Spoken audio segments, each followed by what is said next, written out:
ആരാ?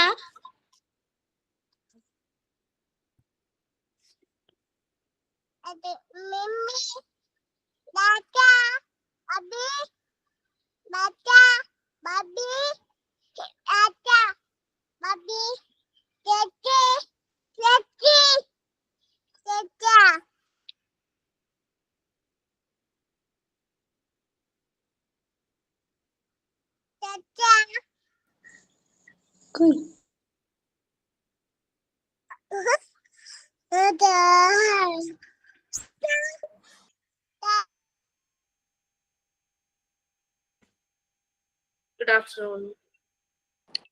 Good afternoon, Miss.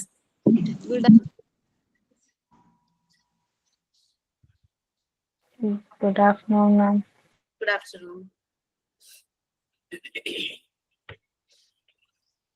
Actually, നിങ്ങൾ 2 batch combined അല്ലേ? 6 and 7 ഇല്ലേ? Yes, miss. ഓക്കെ. സോ ഞാൻ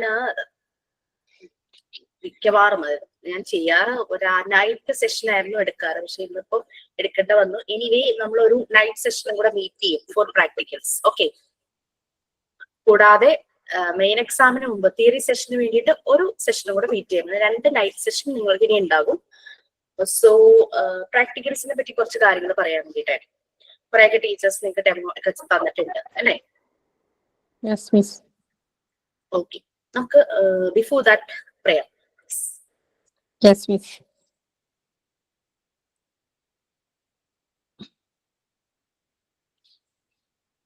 നന്മരൂപിയായ ദൈവമേ നിനക്കു വന്ദനം. സ്നേഹരൂപിയായ ദൈവമേ നിനക്കു വന്ദനം. നന്മരൂപിയായ ദൈവമേ നിനക്കു വന്ദനം. സ്നേഹരൂപിയായ ദൈവമേ നിനക്കു വന്ദനം. ബുദ്ധിയും വിശുദ്ധിയും സ്വഭാവശുദ്ധിയും ഭക്തിയും വിവേകവും തരണമേ ദയാനിധേ. ബുദ്ധിയും വിശുദ്ധിയും സ്വഭാവശുദ്ധിയും ഭക്തിയും വിവേകവും തരണമേ ദയാനിധേ. നന്മരൂപിയായ ദൈവമേ നിനക്കു വന്ദനം. സ്നേഹരൂപിയായ ദൈവമേ നിനക്കു വന്ദനം. ഈ കലാലയം നമുക്കു നിത്യവും വസിച്ചിടാൻ എത്രയും മനോജ്ഞമായി സ്വഗേഹമായി ഭവിക്കണം. ഈ കലാലയം നമുക്ക് നിത്യവും വസിച്ചിടാൻ എത്രയും മനോജ്ഞമായി സ്വഗേഹമായി ഭവിക്കണം. നന്മരൂപിയായ ദൈവമേ നിനക്കു വന്ദനം. സ്നേഹരൂപിയായ ദൈവമേ നിനക്കു വന്ദനം.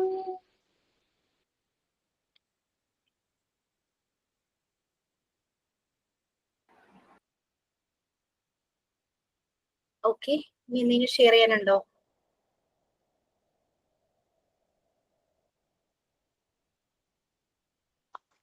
Sign in.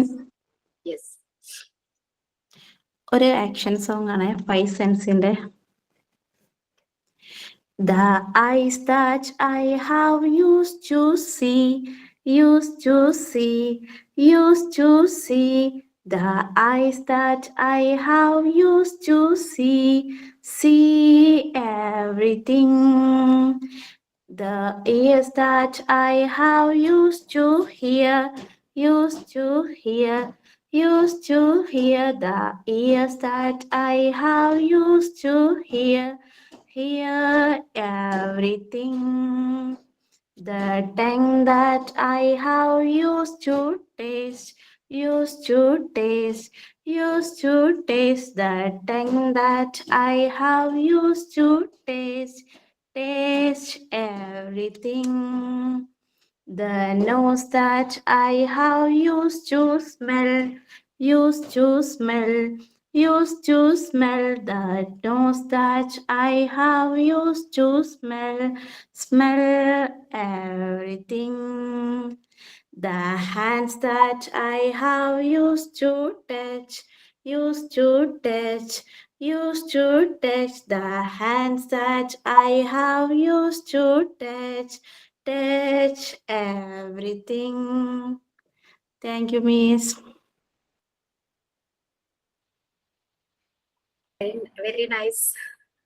നന്നായിട്ടുണ്ട്.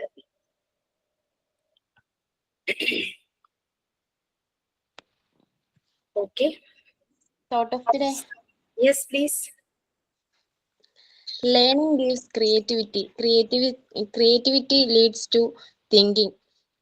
Thinking provides knowledge, and knowledge makes you great. Thank you. Okay, so practical session അത് നമ്മുടെ മോഡ്യൂൾ 3 ആണ് നിങ്ങളുടെ practical session, Montessori apparatus. Okay, അതിന് മറിയ മോണ്ടിസോറി ഡിസൈൻ ചെയ്ത ചില അപ്പാരറ്റസ്, അതായത് നമുക്ക് കോസ്റ്റ് എഫക്റ്റീവ് ആയിട്ട് ചെയ്യാൻ പറ്റുന്ന ചില അപ്പാരറ്റസ് നിങ്ങളോട് ചെയ്യാനായിട്ട് പറഞ്ഞിട്ടുണ്ടായിരുന്നു അല്ലെ. Sand paper letters and numbers, അതുപോലെ word reading cards, picture reading cards, colour card, അങ്ങനെ അതൊക്കെ എല്ലാവരും ചെയ്തിട്ടുണ്ടാവും എന്ന് വിചാരിക്കുന്നു. അറ്റ്ലീസ്റ്റ് ഒരു 4 എങ്കിലും ചെയ്ത് വെക്കുക അറ്റ് ദ ടൈം ഓഫ് 5. അത് കഴിയുമ്പോൾ എല്ലാം കൂടുതൽ ചെയ്യാനായിട്ട് ശ്രമിക്കുക. ആൽഫബറ്റ്സും നമ്പേഴ്സും എല്ലാം കംപ്ലീറ്റ് ചെയ്യുക. ഒരു 2-3 സെറ്റ്സ് ഒക്കെ ഉണ്ടെങ്കിൽ നന്നായിരിക്കും നമ്പേഴ്സിന്റെ ഒക്കെ ആണെങ്കിൽ. Okay, alphabets at least capital letters എങ്കിലും ചെയ്യുക. സ്മോൾ ലെറ്റേഴ്സ് ഇച്ചിരി കർവ്ഡ് ആയിട്ട് ഉള്ളത് കൊണ്ട് നിങ്ങൾക്ക് ബുദ്ധിമുട്ടായിരിക്കാം, പക്ഷെ ചെയ്ത് വരുമ്പോൾ നമ്മുടെ കൈക്ക് പ്രാക്ടീസ് വരും ഇത് കട്ട് ചെയ്യാനുള്ളത്. അതൊക്കെ പതുക്കെ ചെയ്യാം. ചിലപ്പോൾ ക്ലാസ്സിനൊക്കെ പോകുമ്പോൾ ഈവൻ മലയാളം ലെറ്റേഴ്സ്, ഹിന്ദി ഒക്കെ പഠിപ്പിക്കുന്നവരുണ്ടെങ്കിൽ ഹിന്ദി ഒക്കെ ഇതുപോലെ സാൻഡ് പേപ്പറിൽ ചെയ്യുവാണെങ്കിൽ കുട്ടികളെ ലാംഗ്വേജ് പഠിപ്പിക്കാനും അവരെ ലെറ്റേഴ്സ് പഠിപ്പിച്ചിട്ട് ലാംഗ്വേജ് പഠിപ്പിക്കാനും വേർഡ്സ് പഠിപ്പിക്കാനും ഒക്കെ നല്ല എളുപ്പമായിരിക്കും. ഓക്കെ, അപ്പൊ പ്രാക്ടിക്കൽ ഏരിയയിലെ പ്രാക്ടിക്കൽ ഏരിയ മോണ്ടിസോറി പ്രിപ്പയർഡ് എൻവിയോൺമെന്റിനെ മറിയ മോണ്ടിസോറി 5 ഏരിയ ആയിട്ടാണ് ഡിവൈഡ് ചെയ്തിരിക്കുന്നത്. അതിൽ ഫസ്റ്റ് 1 ആണ് practical life area. Practical life area എന്ന് പറഞ്ഞാൽ നമ്മുടെ കിച്ചൺ തന്നെ. അപ്പൊ കുട്ടികൾ ശരിക്കും എന്തൊക്കെ അവർ ഇൻഡിപെൻഡന്റ് ആയിട്ട് ചെയ്യേണ്ട വരുമോ അതെല്ലാം അവർ വീട്ടിൽ നിന്നാണ് ശരിക്കും ആദ്യം പഠിക്കേണ്ടത്. പല കുട്ടികളെയും ഇതുപോലെ തന്നെ ഒന്നും ചെയ്യാൻ സമ്മതിക്കാതെ അവർക്ക് വലുതാകും തോറും അവരൊട്ടും കേപ്പബിൾ ആകുന്നില്ല. നമ്മൾ പറഞ്ഞു അനിമൽ ബേബീസ് അവർ ബർത്ത് കഴിഞ്ഞ ഉടനെ തന്നെ വിത്തിൻ ടൈം അവരങ്ങ് കേപ്പബിൾ ആകുവാണ്. പക്ഷെ ഹ്യൂമൻ ബേബീസ് കുറെ കാലം ഡിപ്പെൻഡന്റ് ആയിട്ടതിന് ശേഷമാണ് അവർ കേപ്പബിൾ ആകുന്നത്. അവർ ആ ഇൻഡിപെൻഡന്റ് ആകാനുള്ള ഒരു ഇത് കാണിക്കുമ്പോൾ തന്നെ അതിനുള്ളൊരു ഫ്രീഡം അവർക്ക് കൊടുക്കുക. അവർക്ക് ചെയ്യാൻ പറ്റുന്ന അവരുടെ ഏജിനനുസരിച്ച് ചെയ്യാൻ പറ്റുന്ന കാര്യങ്ങൾ അവർ ചെയ്യട്ടെ. അത് നമ്മുടെ കിച്ചൺ, അതാണ് നമ്മുടെ പ്രാക്ടിക്കൽ ലൈഫ് ഏരിയ എന്ന് പറയുന്നത്. അതായത് സോഫ്റ്റ് സ്കിൽസ്, അവരവരുടെ ലൈഫ് സ്കിൽസ് പഠിക്കുന്നു അവിടെ നിന്ന്. അതാണ് നടക്കുന്നത്. അതായത് ഇപ്പോ അവരുടെ ഡ്രസ്സ് തന്നെ ഇടാനും ഊരാനും, ഷൂവിന്റെ ഷൂ ഇടാനും ലേസ് കെട്ടാനും അങ്ങനെയുള്ള കാര്യങ്ങൾ, ബാഗിന്റെ ബക്കിളിടാനും, അങ്ങനെ സിപ്പ്, ഡ്രസ്സിൽ സിപ്പ് ആണെങ്കിൽ സിപ്പ്, ബാഗിന്റെ സിപ്പ്, അങ്ങനെ ഇതെല്ലാം അവർക്ക് എങ്ങനെ ഓപ്പൺ ചെയ്യണം, ക്ലോസ് ചെയ്യണം എന്നുള്ള രീതിയിലെല്ലാം പ്രാക്ടിക്കൽ ലൈഫ് ഏരിയ മനസ്സിലാവും. അങ്ങനെ പ്രാക്ടിക്കൽ ലൈഫ് ഏരിയയിൽ മിസ്മാർ നിങ്ങളെ ഇൻട്രൊഡ്യൂസ് ചെയ്ത ഒന്നാണ് ബട്ടണിങ് ഫ്രെയിംസ്, മീൻസ് ഡ്രസ്സിംഗ് ഫ്രെയിംസ് അല്ലേ? കണ്ടതല്ലേ? കുറെ പേര് ചെയ്തിട്ടുണ്ടാവും. ഞാനിത് ഇങ്ങനെ പറഞ്ഞു പോകുന്നത് എന്താണെന്ന് വെച്ചാൽ I don't have any material regarding that. ഞാൻ ഉണ്ടാക്കി വെച്ചതെല്ലാം നിങ്ങൾ ഓൾറെഡി ഞാൻ ക്ലാസ്സിൽ കാണിച്ചിട്ടുണ്ടായിരുന്നു. അപ്പോ ഡെമോ ക്ലാസ് ഓരോ മെറ്റീരിയലിനെ കുറിച്ചുള്ള അതിന്റെ വീഡിയോ, മീൻസ് അത് ചെയ്ത് കാണിക്കുന്നത് മറ്റു ടീച്ചർമാര് ക്ലാസ്സിൽ ചെയ്യിക്കും. ഞാൻ അതിന്റെ ഫീച്ചേഴ്സും അതിന്റെ പ്രിൻസിപ്പിളും അതുകൊണ്ട് എന്താണ് ഒരു കുട്ടിക്ക് കിട്ടുന്ന ഒരു കേപ്പബിലിറ്റി അത് പറഞ്ഞു പോവാന്ന് വിചാരിക്കും. അപ്പൊ അതിൽ ഡ്രസ്സിംഗ് ഫ്രെയിംസ് നിങ്ങൾ എല്ലാവരും തന്നെ ഉണ്ടാക്കിയിട്ടുണ്ടെന്ന് എനിക്കറിയാം. അത്രയും എഫേർട്ട് എടുത്ത് നിങ്ങൾ വളരെ ഭംഗിയായിട്ട് അത് ചെയ്തിട്ടുണ്ട് അല്ലെ? അപ്പൊ അത് പ്രാക്ടിക്കൽ ലൈഫ് ഏരിയയിൽ വരുന്നതാണ് അത്. പിന്നെ എല്ലാ ഏരിയയിലും 5 ഏരിയ ആയിട്ട് ഡിവൈഡ് ചെയ്തിട്ടുണ്ടെന്ന് നമ്മൾ പറഞ്ഞു. എല്ലാ ഏരിയയിലും യൂസ് ചെയ്യുന്ന ഒന്നാണ് മാറ്റ്. അതായത് മോണ്ടിസോറി ലേണിംഗ് എൻവയോൺമെന്റിൽ മാറ്റിന് വളരെയധികം ഇമ്പോർട്ടൻറ്റ് ഉണ്ട്.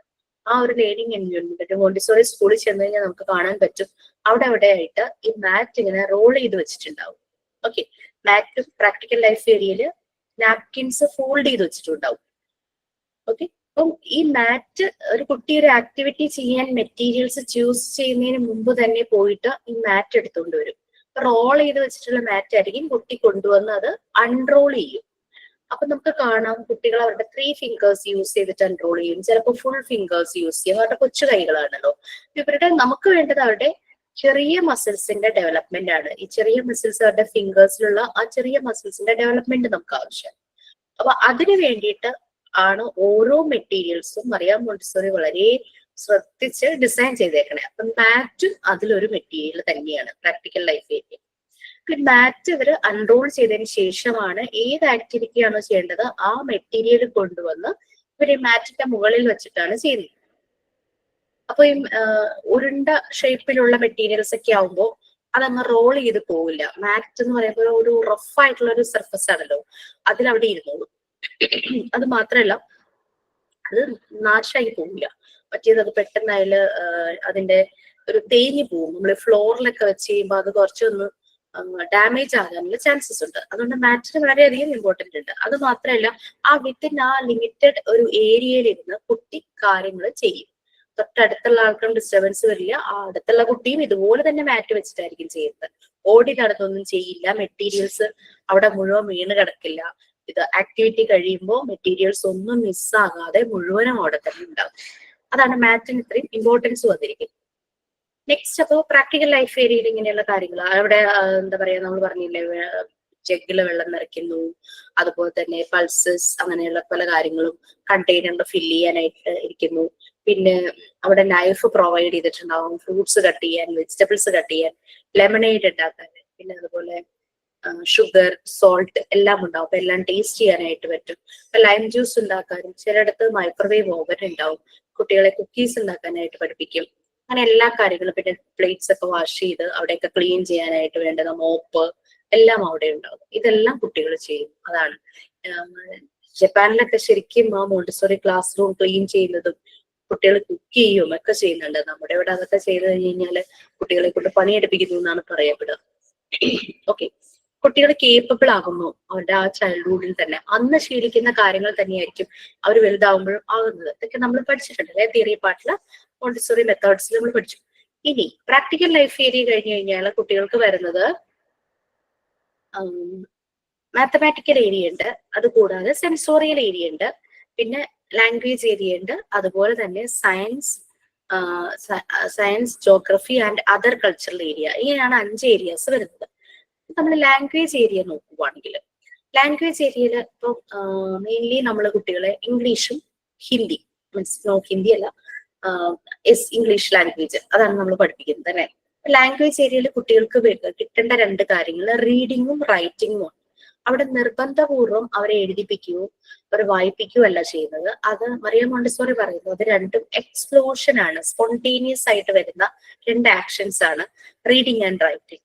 ഇപ്പൊ മറിയം മോണ്ടിസോറിക്ക് പാരന്റ്സിന്റെ സൈഡിൽ നിന്ന് ഭയങ്കര പ്രഷർ ആയിരുന്നു, കുട്ടികൾക്ക് എഴുതാൻ കൊടുക്കൂ, വായിക്കാൻ കൊടുക്കൂ എന്നൊക്കെ പറഞ്ഞ്. അത് നമ്മളും അതെ അല്ലെ, നമ്മളുടെ കുഞ്ഞുങ്ങൾ ചെറിയ ക്ലാസ്സിൽ പഠിക്കുന്നുണ്ടെങ്കിൽ ആ ടീച്ചർമാരോട് പറയും എന്തെങ്കിലുമൊക്കെ ഹോംവർക്ക് ആയിട്ട് അവർക്ക് കൊടുക്കണം, അവർക്ക് എപ്പോഴും എന്തെങ്കിലും എഴുതാൻ കൊടുക്കണം എന്നൊക്കെ പറഞ്ഞ് നമ്മളും പറയാറുണ്ട്. സെയിം തന്നെ എല്ലാ കാലഘട്ടത്തിലെയും പാരന്റ്സ് അങ്ങനെ. അപ്പൊ അങ്ങനെ പറഞ്ഞപ്പോഴാണ് മറിയം മോണ്ടിസോറിക്ക് നിർബന്ധിച്ച് അവരെ എഴുതിക്കാൻ താല്പര്യമില്ലായിരുന്നു. അങ്ങനെയാണ് അവര് സാൻഡ് പേപ്പേഴ്സ് യൂസ് ചെയ്തിട്ട് ആൽഫബറ്റ്സ് ചെയ്തത്. അതിനൊപ്പം തന്നെ അവര് നമ്പേഴ്സും ഡിസൈൻ ചെയ്തു. കുട്ടികളത് ട്രേസ് ചെയ്യാനായിട്ട് തുടങ്ങി. ട്രേസ് ചെയ്യാൻ തുടങ്ങിയപ്പോ ഇതിന്റെ ഇമേജ് ഇവരുടെ ബ്രെയിനിൽ അങ്ങ് ഇംപ്രഷൻ പോലെയായി. പിന്നെ അത് അവര് എഴുതാൻ തുടങ്ങി. അത് ആ ഇമേജ് അവരുടെ മനസ്സിലുണ്ട്, അവരത് അങ്ങനെ ഓർത്ത് അത് എഴുതാൻ തുടങ്ങി. ട്രേസിങ് കുറെ ആയിരുന്നു. അപ്പൊ ശരിക്കും ഈ ട്രേസിങ്ങിന് മുമ്പ് തന്നെ അവർക്ക് പ്രീ റൈറ്റിംഗ് ബോർഡ് എന്ന് പറഞ്ഞിട്ട് കൊടുത്തിട്ടുണ്ടായിരുന്നു. അവരുടെ മസിൽസിന്റെ മൂവ്മെന്റ് ശരിയാകാൻ വേണ്ടിയിട്ട് പ്രീ റൈറ്റിംഗ് ബോർഡ്സ് കൊടുത്തു. ആ പ്രീ റൈറ്റിംഗ് ബോർഡിൽ അവര് കർവ്ഡ് ആയിട്ടുള്ള അതും അത് ശരിക്കും അവിടെ ഒരു ട്രേസിങ് പോലെയാണ്. ആ ഒരു പാത്തിലൂടെ അവർ ആ നോബ് അല്ലെങ്കിൽ ആ സ്റ്റൈലസ് ഇങ്ങനെ ഓടിക്കുമ്പോൾ അവർക്ക് ആ അതേ ഷേപ്പ് തന്നെ അവരുടെ മനസ്സിൽ വരും. പിന്നെ സ്ട്രെയിറ്റ് ലൈൻസ് ഉണ്ട്, രണ്ടിന്റെയും കൂടെ മിക്സ് ചെയ്ത് സ്ട്രെയിറ്റ് ലൈനും കർവ് ലൈനും മിക്സ് ചെയ്ത് അങ്ങനെ പല രീതിയിലുള്ള പ്രീ റൈറ്റിംഗ് ബോർഡ് ഉണ്ടായിരുന്നു പല ഷേപ്പില്. ഓക്കെ, അങ്ങനെ ഒരു എഴുതുന്നതിന് മുമ്പ് അവരുടെ കൈയുടെ മസിൽസിന്റെ മൂവ്മെന്റ് അവരത് പഠിച്ചു. പിന്നെ ട്രേസ് ചെയ്യാൻ തുടങ്ങി. അപ്പൊ അവരുടെ ചെറിയ വിരലുകളെ ട്രിഗർ ചെയ്തു ആ ഒരു സാൻഡ് പേപ്പറിന്റെ റഫ്നെസ്. അങ്ങനെ അവർ ആ അക്ഷരങ്ങൾ ഒരു റീക്രിയേറ്റ് ചെയ്യുവാണ് പേപ്പറിലേക്ക്, അല്ലെങ്കിൽ അവർക്ക് എന്താണോ കൊടുത്തത് അതിലേക്ക് അവർ എഴുതാനായിട്ട് ശ്രമിച്ചു. അങ്ങനെ അവർ എഴുതാൻ തുടങ്ങി. പിന്നെ അവർക്ക് മൂവബിൾ ആൽഫബറ്റ്സ് പ്രൊവൈഡ് ചെയ്തു. മൂവബിൾ ആൽഫബറ്റ്സിൽ തന്നെ 2 കളറിൽ നമ്മൾ ശരിക്കും ലാംഗ്വേജിന് നിങ്ങൾക്ക് അശ്വതി മിസ് പറഞ്ഞു തന്നിട്ടുണ്ടാവും അത് ക്ലിയർ ആയിട്ട്. Pink scheme, blue scheme, green scheme എന്ന് പറഞ്ഞിട്ട് ലാംഗ്വേജിന് സ്കീംസ് ഉണ്ടായിരുന്നു. അപ്പൊ നമുക്കറിയാം ഇനീഷ്യലി കുട്ടികൾ വലിയ വലിയ വേർഡ്സ് ഒന്നും പെട്ടെന്ന് അവർക്ക് പറ്റില്ല. അപ്പോൾ നമ്മൾ ചെറിയ വേർഡ്സ് ആണ് ആദ്യം പ്രൊവൈഡ് ചെയ്യുന്നത്. അതായത് 3 letter വേർഡ്സ് അല്ലെ, പിന്നെ അത് കഴിയുമ്പോൾ 4 letter ആകാം. അങ്ങനെ നമ്പർ ഓഫ് ലെറ്റേഴ്സ് കൂടുന്ന രീതിയിൽ വേർഡ്സ് അവർക്ക് ഇൻട്രൊഡ്യൂസ് ചെയ്യാനായിട്ട് തുടങ്ങി. മൂവബിൾ ആൽഫബറ്റ്സ് പല ടൈപ്പ് ഉണ്ട്. അത് സ്മോൾ ലെറ്ററിൽ തന്നെ ലാർജ് മൂവബിൾ ആൽഫബറ്റ്സ് സ്മോൾ ഉണ്ട്. അതായത് സ്മോൾ ലെറ്റർ ലാർജ് വലിപ്പം കൂടിയ ആൽഫബറ്റ്സ് ആയിട്ട് കാണിച്ചിട്ടുണ്ട്. പിന്നെ സ്മോൾ മൂവബിൾ ആൽഫബറ്റ്സ് സ്മോൾ ഉണ്ട്. അതായത് സ്മോൾ ലെറ്റർ തന്നെ ചെറിയ സൈസ് കുറഞ്ഞിട്ടുള്ള ആൽഫബറ്റ്സ് ഉണ്ട്. അപ്പൊ ലാർജ് സ്മോൾ എന്നുള്ള കൺസെപ്റ്റ് അവരിലേക്ക് വരുന്നുണ്ട്. അങ്ങനെ വരുമ്പോൾ ലാർജ് സ്മോൾ എന്നുള്ള കൺസെപ്റ്റ് സെയിം ആണ് ലെറ്റർ, പക്ഷെ ഒന്നിന് സൈസ് കൂടുതലും ഒന്നിന് സൈസ് കുറവും. അപ്പൊ നമ്മൾ ഒരിക്കലും ലാർജ് സ്മോൾ എന്നുള്ളത് ഇവരെ തിയറി പഠിപ്പിക്കില്ല. ഇത് കണ്ടുകണ്ടാണ് അവർക്ക് ലാർജ് സ്മോൾ എന്നുള്ള കൺസെപ്റ്റ് കിട്ടും. അത് ലാംഗ്വേജ് ഏരിയയിലും കിട്ടും, മാത്തമാറ്റിക്കൽ ഏരിയയിലും ചില മെറ്റീരിയൽസ് അങ്ങനെയുണ്ട്. ഒരേ സാധനം തന്നെ ലാർജും സ്മോളും ഉണ്ടാകും, വലിപ്പം കൂടിയതും വലിപ്പം കുറഞ്ഞതും അങ്ങനെ. അപ്പൊ അങ്ങനെയാണ് ഇവർക്ക് ലാർജ് സ്മോൾ. പിന്നെ ലെങ്ത് കൂടിയത് ലെങ്ത് കുറഞ്ഞത്. അപ്പൊ ആ ഒരു കൺസെപ്റ്റ് ലെങ്തിലെ തന്നെ നീളം കൂടിയത് നീളം കുറഞ്ഞത് എന്നുള്ള കൺസെപ്റ്റ് കിട്ടും. ഒരേ സാധനം തന്നെ വെയിറ്റ് ഡിഫറൻസ്. അപ്പൊ അങ്ങനെയാണ് സൈസ്, ഡൈമെൻഷൻസ്, ഇതിന്റെ എല്ലാം കൺസെപ്റ്റ് കുട്ടികളിലേക്ക് വരുന്നത്. അവരെ കൊണ്ട് കാണാതെ പഠിപ്പിക്കുകയൊന്നും. അപ്പൊ ഇവര് മറക്കില്ല അങ്ങനെയുള്ള കാര്യം. അപ്പൊ ഈ മൂവബിൾ ആൽഫബറ്റ്സിന്റെ ഒരു ഗുണം എന്താണെന്ന് വെച്ച് കഴിഞ്ഞാൽ, ബോർഡിൽ ഒരു ലെറ്റർ അല്ലെങ്കിൽ ഒരു വേർഡ് ടീച്ചർ എഴുതി കഴിഞ്ഞു കഴിഞ്ഞാൽ അത് ആ ബോർഡിൽ ഫിക്സ്ഡ് ആണല്ലേ, കുട്ടിക്ക് ഇങ്ങനെ കാണാനേ പറ്റുള്ളൂ. അവൻ്റെതായിട്ടുള്ള ഒരു എഫേർട്ടും അതിൽ വരുന്നില്ല. പക്ഷെ മൂവബിൾ ആൽഫബറ്റ്സ് പറഞ്ഞാൽ അതിങ്ങനെ കയ്യിലെടുക്കാം, ഓരോ ലെറ്റർ ആയിട്ട് കയ്യിലെടുക്കാം. അപ്പൊ സാൻഡ് പേപ്പർ കൊടുത്തു കഴിഞ്ഞാൽ തന്നെ നമുക്കത് കയ്യിലെടുക്കാം. അവന്റെ കൺവീനിയന്റ് ആയിട്ട് അവൻ ആക്ടിവിറ്റി ചെയ്യുന്ന സ്പേസിൽ കൊണ്ടുപോയി ഇരുന്നിട്ട് ആ ലെറ്റേഴ്സ് യൂസ് ചെയ്തിട്ട് ആക്ടിവിറ്റി ചെയ്യാം. അപ്പൊ ഇവര് വേർഡ് ഫോർമേഷൻ ചെയ്യും. വേർഡ് ഫോർമേഷൻ ചെയ്യുമ്പോൾ ഓരോ ലെറ്റർ, ഇപ്പം ക്യാറ്റ്. പിന്നെ ഒരു കാര്യം ശ്രദ്ധിക്കുക, ഇനീഷ്യലി എല്ലാത്തിനും ഒരു നമ്മൾ പറഞ്ഞല്ലോ ഫണ്ടമെന്റൽ ലെസൺസ് പ്രൊവൈഡ് ചെയ്യുന്നു പറഞ്ഞല്ലോ. സിമ്പിൾ ആയിട്ട് ബ്രീഫ് ആയിട്ട് എന്താണോ എന്തിനെ കുറിച്ചാണോ ഡെമോ കൊടുക്കാൻ പോകുന്നത് അതിനെപ്പറ്റി കുട്ടികൾക്ക് ഒരു അവയർനെസ് കൊടുക്കും. അപ്പോൾ ആ ഒരു ഡെമോ കണ്ടതിന് ശേഷമായിരിക്കും കുട്ടി തന്നെത്താനെ ചെയ്യാൻ തുടങ്ങുന്നത്. പിന്നെ തന്നെത്താനെ ചെയ്യുമ്പോൾ മേ ബി ഫസ്റ്റ് ടൈം അത് കറക്റ്റ് ആവണമെന്നില്ല, പല തവണ റിപ്പീറ്റ് ചെയ്യുമ്പോഴാണ് അത് കറക്റ്റ് ആവുന്നത്. അപ്പോൾ ഹാർഡ് വർക്ക് അല്ല, റിപ്പീറ്റഡ് വർക്കാണ് അവനെ കറക്റ്റ് ആയിട്ട് കറക്റ്റ് വേയിൽ ചെയ്യാനായിട്ട് അവനെ കേപ്പബിൾ ആക്കുന്നത്. ഓക്കെ, അത് ചില കുട്ടികൾക്ക് ചിലപ്പോൾ 3-4 times ചെയ്യുമ്പോഴായിരിക്കും കറക്റ്റ് വരിക, ചിലപ്പോൾ 10 times ചെയ്യുമ്പോൾ കറക്റ്റ് വരുമായിരിക്കും. അങ്ങനെ ഓരോ കുട്ടിയുടെയും ഒരു പേസ് ഡിഫറെന്റ് ആണ്. ഓരോ കുട്ടിക്കും അതിനുള്ള ഒരു ഫ്രീഡം അവിടെ കിട്ടുന്നു. ആ ഒരു ടൈമിൽ അത് ചെയ്ത് തീർക്കാനുള്ള ഒരു ഫ്രീഡം കുട്ടിക്ക് കിട്ടുന്നത്.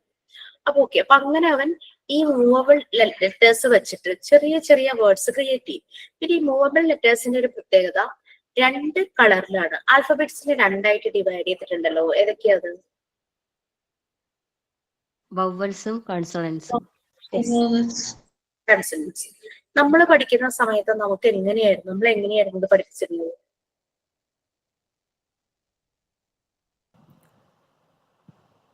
നമ്മൾ പാട്ട് പാടി പഠിക്കുമായിരുന്നു അല്ലെ. AIU ആണ് വോവൽസ്, ബാക്കിയെല്ലാം കൺസണൻസ് എന്നുള്ള രീതിയിലായിരുന്നു നമ്മൾക്ക് പോയിട്ടുണ്ടായിരുന്നത്. നമ്മൾ കുറെ അത് കാണാതെ പഠിച്ചു അല്ലെ.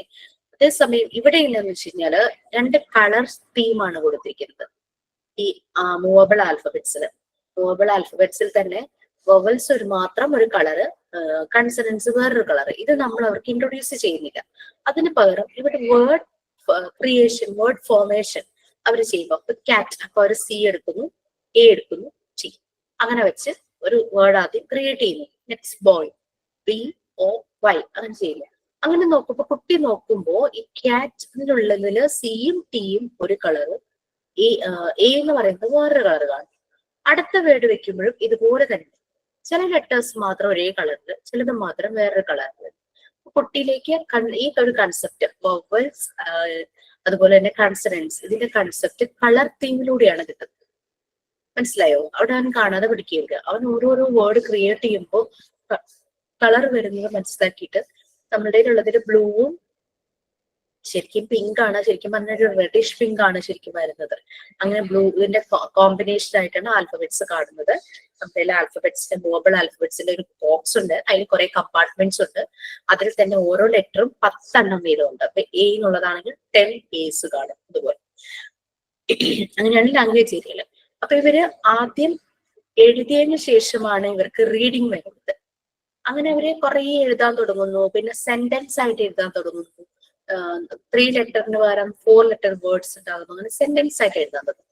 പിന്നെ നമ്മൾ പഠിച്ചിരുന്നു 3rd ലെസൺ ആ ഒരു രീതിയിൽ കുട്ടികൾക്ക് ആക്ടിവിറ്റീസ് പറഞ്ഞു കൊടുക്കുന്ന കളർ ഇൻട്രൊഡ്യൂസ് ചെയ്തത് ഫെസിലിറ്റേറ്റർ അല്ലെ, മോണ്ടിസോറി ഫെസിലിറ്റേറ്റർ കളർ ഇൻട്രൊഡ്യൂസ് ചെയ്ത് എങ്ങനെയായിരുന്നു, കളർ ടാബ്ലറ്റ്സ് എടുത്തിട്ട് this is red, this is blue എന്നൊക്കെ പറയുമ്പോൾ നമ്മൾ പറഞ്ഞു ഓരോ മെറ്റീരിയൽ ഓരോ ആക്ടിവിറ്റി ചെയ്യുമ്പോൾ ബൈ പ്രോഡക്റ്റ് ആയിട്ട് ബോണസ് ആയിട്ട് കുട്ടികൾക്ക് കിട്ടുന്നതാണ് ലാംഗ്വേജ് ഡെവലപ്മെന്റ്. അവര് ബർത്ത് നിന്നാണ് നമ്മൾ ടെക്സ്റ്റ് കൊടുത്തിരിക്കുന്നത്, പക്ഷെ നമുക്കറിയാം അമ്മയുടെ വോമ്പിലായിരിക്കുമ്പോ തുടങ്ങി കുഞ്ഞ് ശബ്ദങ്ങൾ കേട്ടു തുടങ്ങും. അവിടെ ചുറ്റും സംസാരിക്കുന്ന ആളുകളുടെ ശബ്ദം, ഓരോ സാധനങ്ങളുടെ ശബ്ദം അല്ലെ, ഓരോ ഇപ്പൊ കിളികളുടെ ആണെങ്കിലും ഡോഗ് ഉണ്ടെങ്കിൽ ഡോഗിന്റെ ആണെങ്കിലും ക്യാറ്റിന്റെ ആണെങ്കിലും എല്ലാം ശബ്ദം കേട്ടിട്ടാണ് ഇവൻ വളരുന്നത്. അപ്പോ ഇമിറ്റേറ്റ് ചെയ്യാനുള്ള ഒരു ടെൻഡൻസിയും ഉണ്ട് കുട്ടികളില്. കുട്ടികളുടെ ലാംഗ്വേജ് ഡെവലപ്മെന്റ് അങ്ങനെയാണ്. ചെറുപ്പം തുടങ്ങി അവൻ കേൾക്കുന്നതാണ് അവൻ റിപ്പീറ്റ് ചെയ്യാൻ തുടങ്ങുന്നത് അല്ലെ. അപ്പൊ അതുപോലെയാണ് ഇവരുടെ ലാംഗ്വേജ് ഡെവലപ്മെന്റ് എന്ന് പറയുന്നത്. എന്ത് ആക്ടിവിറ്റി ചെയ്യുന്നു അതിന്റെ ബൈ പ്രോഡക്റ്റ് ലാംഗ്വേജ് തന്നെയാണ്. ഒരു ബോണസ് പോലെ കുഞ്ഞുങ്ങൾക്ക് കിട്ടുന്നതാണ് ലാംഗ്വേജ് എന്ന് പറയുന്നത്. ഓക്കെ, അപ്പൊ ലാംഗ്വേജ് ഏരിയയിൽ നമുക്ക് പ്രീ റൈറ്റിംഗ് ബോർഡ് ഉണ്ട്, മൂവബിൾ ആൽഫബറ്റ്സ്, അതുപോലെ തന്നെ sand paper letters, word reading card, picture reading card. Okay, ഇതെല്ലാം നമുക്ക് ലാംഗ്വേജ് ഏരിയയിൽ വരുന്നതാണ്. ഓക്കെ, ഇനി മാത്തമാറ്റിക്കൽ ഏരിയ നോക്കുവാണെങ്കിൽ നമുക്കറിയാം മാത്സ് എന്ന് പറയുമ്പോൾ നമ്മൾ ആദ്യം പഠിക്കുന്നത്, കുട്ടികളെ പഠിപ്പിക്കുന്നത് ആദ്യം പഠിക്കുന്നത് നമുക്ക് നമ്പേഴ്സ് ആണ്, അതിന്റെ കൗണ്ടിങ്ങുമാണ് പഠിപ്പിക്കുന്നത് അല്ലെ. ചെറിയ ആദ്യം 10 വരെയും പഠിപ്പിച്ച് പിന്നെ അങ്ങനെ 100 വരെയൊക്കെ KG സെഷനിൽ വരുന്നുള്ളൂ. ഓക്കെ, അപ്പൊ ഈ കൗണ്ട് ചെയ്യാനും നമ്പർ ഫെമിലറൈസേഷൻ ആണ് പഠിപ്പിക്കുന്നത്. നമുക്ക് ഈ ഒരു ഏരിയയില് മാത്തമാറ്റിക്കൽ ഏരിയയിൽ നമ്മൾ യൂസ് ചെയ്യുന്നത് കാർഡ്സ് ആൻഡ് കൗണ്ടേഴ്സ് ഉണ്ട്. നിങ്ങൾ കാണിച്ചിട്ടുണ്ടോ എന്ന് എനിക്കറിയില്ല. കാർഡ്സ് ആൻഡ് കൗണ്ടേഴ്സ് ഒക്കെ നമുക്കും വേണമെങ്കിൽ ലോ കോസ്റ്റ് ചെയ്യാവുന്നതേ ഉള്ളൂ.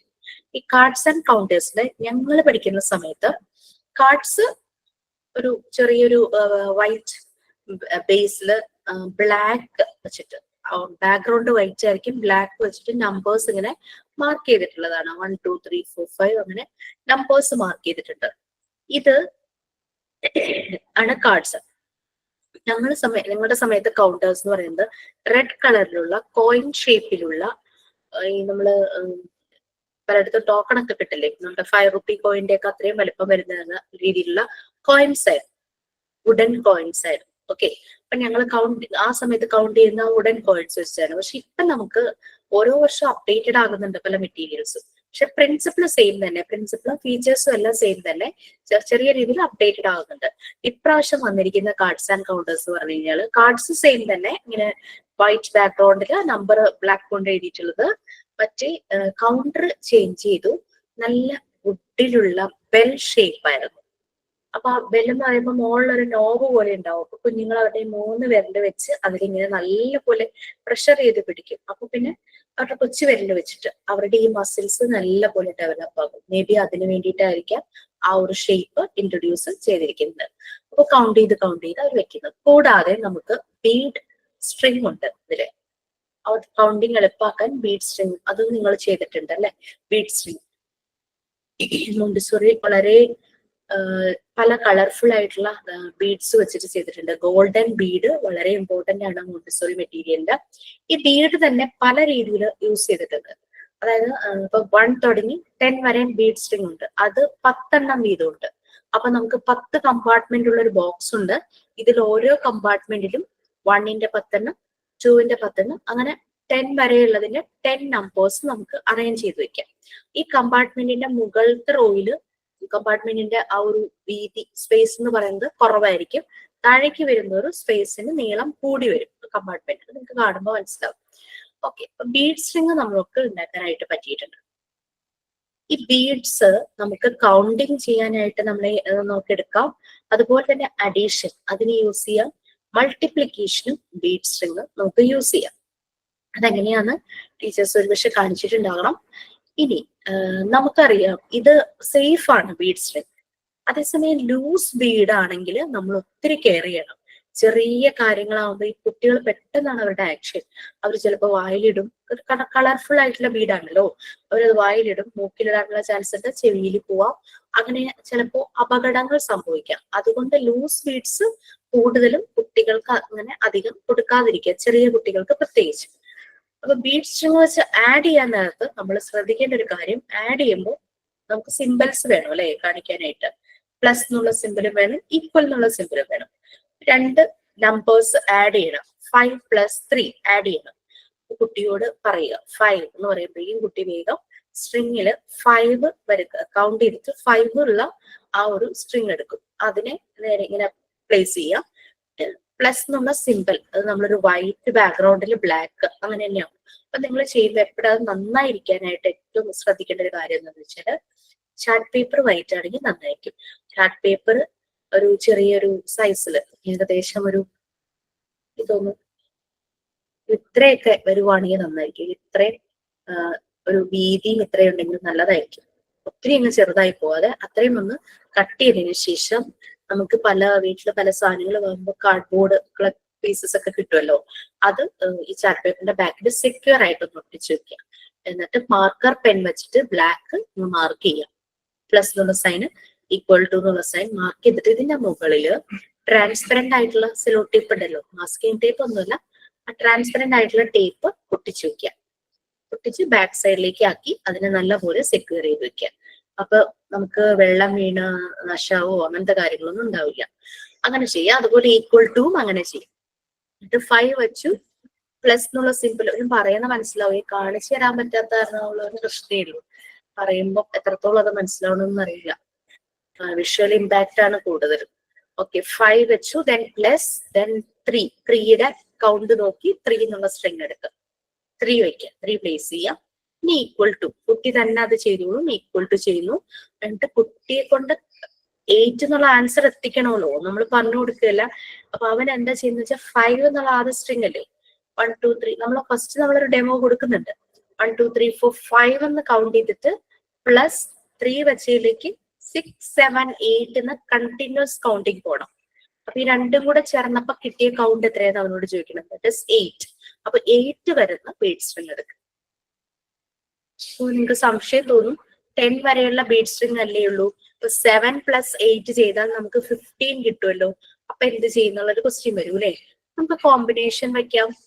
10ഉം ഒരു 5. 10 ആണ് നമ്മുടെ മാക്സിമം. 10ഉം വെക്കാം, ഒരു 5 എടുത്ത് വെക്കുമ്പോൾ നമുക്ക് 15 ആയി. ഓക്കെ, ഇനി നമുക്ക് 10ന്റെ പവേഴ്സ് അല്ലെ, 10⁻1 10, 10⁻2 100, 10⁻3 1000 അങ്ങനെ പോകുന്നതില്ലേ. അത് നമുക്ക് ബീഡ് സ്ട്രിങ് വെച്ചിട്ട് നമുക്ക് ഇങ്ങനെ സ്റ്റാക്ക് ചെയ്യാനായിട്ട് പറ്റും. അപ്പൊ 10⁻1 എന്ന് പറഞ്ഞു കഴിഞ്ഞാൽ നമുക്കറിയാം ഒറ്റ 10ന്റെ സ്ട്രിങ് അല്ലെ. 10⁻2 എന്ന് പറയുമ്പോൾ 100 അല്ലേ. അപ്പൊ എത്ര 10 വേണം, എത്ര 10ന്റെ സ്ട്രിങ് വേണം? 10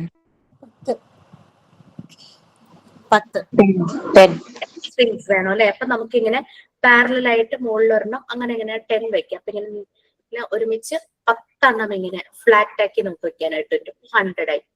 ഓക്കെ, 10⁻3 ആവുമ്പോഴോ 1000. അത് ആലോചിക്കുന്നതിന് മുമ്പ് 100ന്റെ ഒരു ലെയർ 100 10 എണ്ണം ഇങ്ങനെ വെച്ചു. അടുത്ത ലെയർ ഒരു 10 എണ്ണം വെക്കുമ്പോ എത്രയായി? ആദ്യത്തെ 10 എണ്ണം വെച്ചപ്പോ 100 ആയി. അതുപോലെ തന്നെ ഒരു ലെയറും കൂടെ അതിനോട് ചേർത്ത് വെച്ചപ്പോ എത്രയായി? 200. അടുത്തത് ഒരു 200 ആയി. അത് കഴിഞ്ഞ് വീണ്ടും ഒരു ലെയറും കൂടെ അങ്ങനെ 10 എണ്ണം വെക്കുമ്പോ 300 ആയി. നാലാമത്തെ ലെയർ വന്നപ്പോ 400.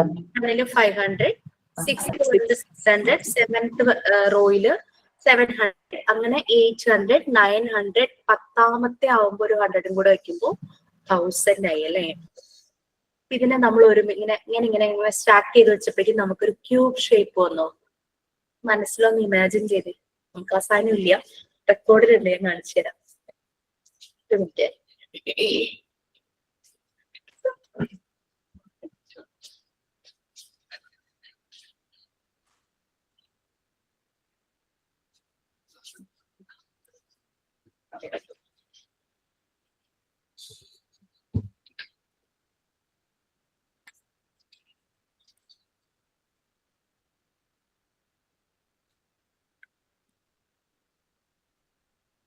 മിസ്സേ, ഈ 5ാമത്തെ റെക്കോർഡ് എഴുതാനുള്ളത് ക്ലാസ് റൂമിൽ ഇട്ടിട്ടില്ലല്ലോ? ഇട്ടിട്ടില്ല? ഉണ്ടോ? ഇട്ടിട്ടില്ലേ? ഇല്ല മിസ്, ഞാൻ കണ്ടില്ല. ഇട്ടുണ്ടോ ചോദിക്കുക. ഇട്ടിട്ടില്ല. ഇല്ല, ഇട്ടിട്ടില്ല. ഞാൻ കൊടുത്തേക്കാട്ടെ ഇപ്പൊ തന്നെ.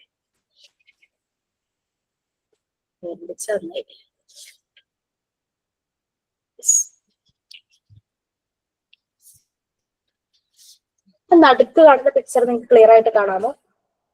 10, 100 എന്നൊക്കെ പറഞ്ഞ് എഴുതി വെച്ചിട്ടില്ലേ? കാണാമോ?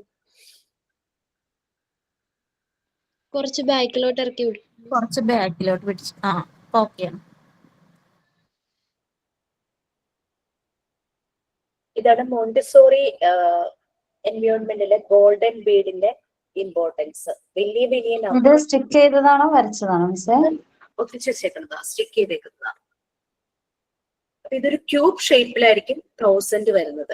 ഓക്കെ, ഇതില് കണ്ടോ 1 ഒറ്റ ഗോൾഡൻ ബീഡ് വെച്ചിട്ട് 1 വന്നിട്ടുണ്ട്. നെക്സ്റ്റ് 10 വെച്ചു, 100 10 ഇങ്ങനെ ഒരു ഇതായിട്ട് വെച്ചു. അങ്ങനെ ഇപ്പൊ നമ്മൾ പറഞ്ഞ പോലെ 10 എണ്ണം 10 എന്താ പറയാ റോയിൽ ഇങ്ങനെ സ്റ്റാക്ക് ചെയ്ത് അതിന് എല്ലാം കൂടെ ജോയിൻ ചെയ്തപ്പോ ഒരു ക്യൂബ് ഷേപ്പ് വരും.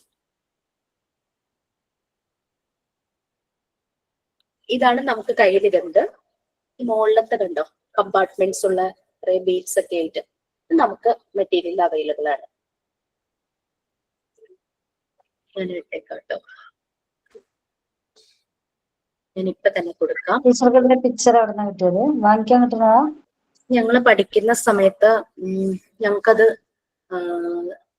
തന്നിരുന്നു. കുറെയൊക്കെ ഞങ്ങള് പ്രിന്റ് ഔട്ട്സ് എടുത്തു അങ്ങനെ. അപ്പൊ ഇത് നിങ്ങൾക്ക് കുറച്ച് പിക്ചേഴ്സിന്റെ PDF തരും. നമുക്ക് അവൈലബിൾ ആയ മെറ്റീരിയൽസിന്റെ ഡയറക്റ്റ് ഫോട്ടോ എടുത്ത പിക്ചേഴ്സ് PDF തരും. അത് നിങ്ങൾക്ക് അതിനകത്തേക്ക് ജോയിൻ ചെയ്യാം. പിന്നെ എന്താ പറയാ, അതിനകത്തേക്ക് നിങ്ങൾക്ക് പേസ്റ്റ് ചെയ്ത് കട്ട് ആൻഡ് പേസ്റ്റ് ചെയ്തിട്ട് ചെയ്യാം. ബാക്കിയുള്ളത് നമ്മൾ ഓരോ ടൈറ്റിൽ നോക്കിയിട്ട് നമ്മൾ ഡൗൺലോഡ് ചെയ്യേണ്ടി വരും. അത് ഗൂഗിളിലൊക്കെ ലാസ്റ്റ് ഒരു 10 അസൈൻമെന്റ് ഒരുമിച്ച് തന്നില്ല. അത് മിസ് അന്ന് ഡീറ്റെയിൽ ഒന്നുകൂടി പറയാന്ന് പറഞ്ഞിട്ടുണ്ടായിരുന്നു. യെസ്, ഞാനത് ശരിക്കും ഞാൻ ഇനി നിങ്ങൾക്ക് ഉടനെ ക്ലാസ്സിലാവില്ല എന്ന് പറഞ്ഞിട്ട് മിസ് ക്ലാസ്സിൽ കയറുന്നു പറഞ്ഞ മിസ്മാരോട് പറയണമെന്ന് പറഞ്ഞു. പിന്നെ എന്റെ സെഷൻ വന്നപ്പോ ലാസ്റ്റ് ഒരു 10-15 മിനിറ്റ്സ് അത് പറയാമെന്ന് വിചാരിച്ചിരിക്കുകയാണ്. ഓക്കെ, പറയാം.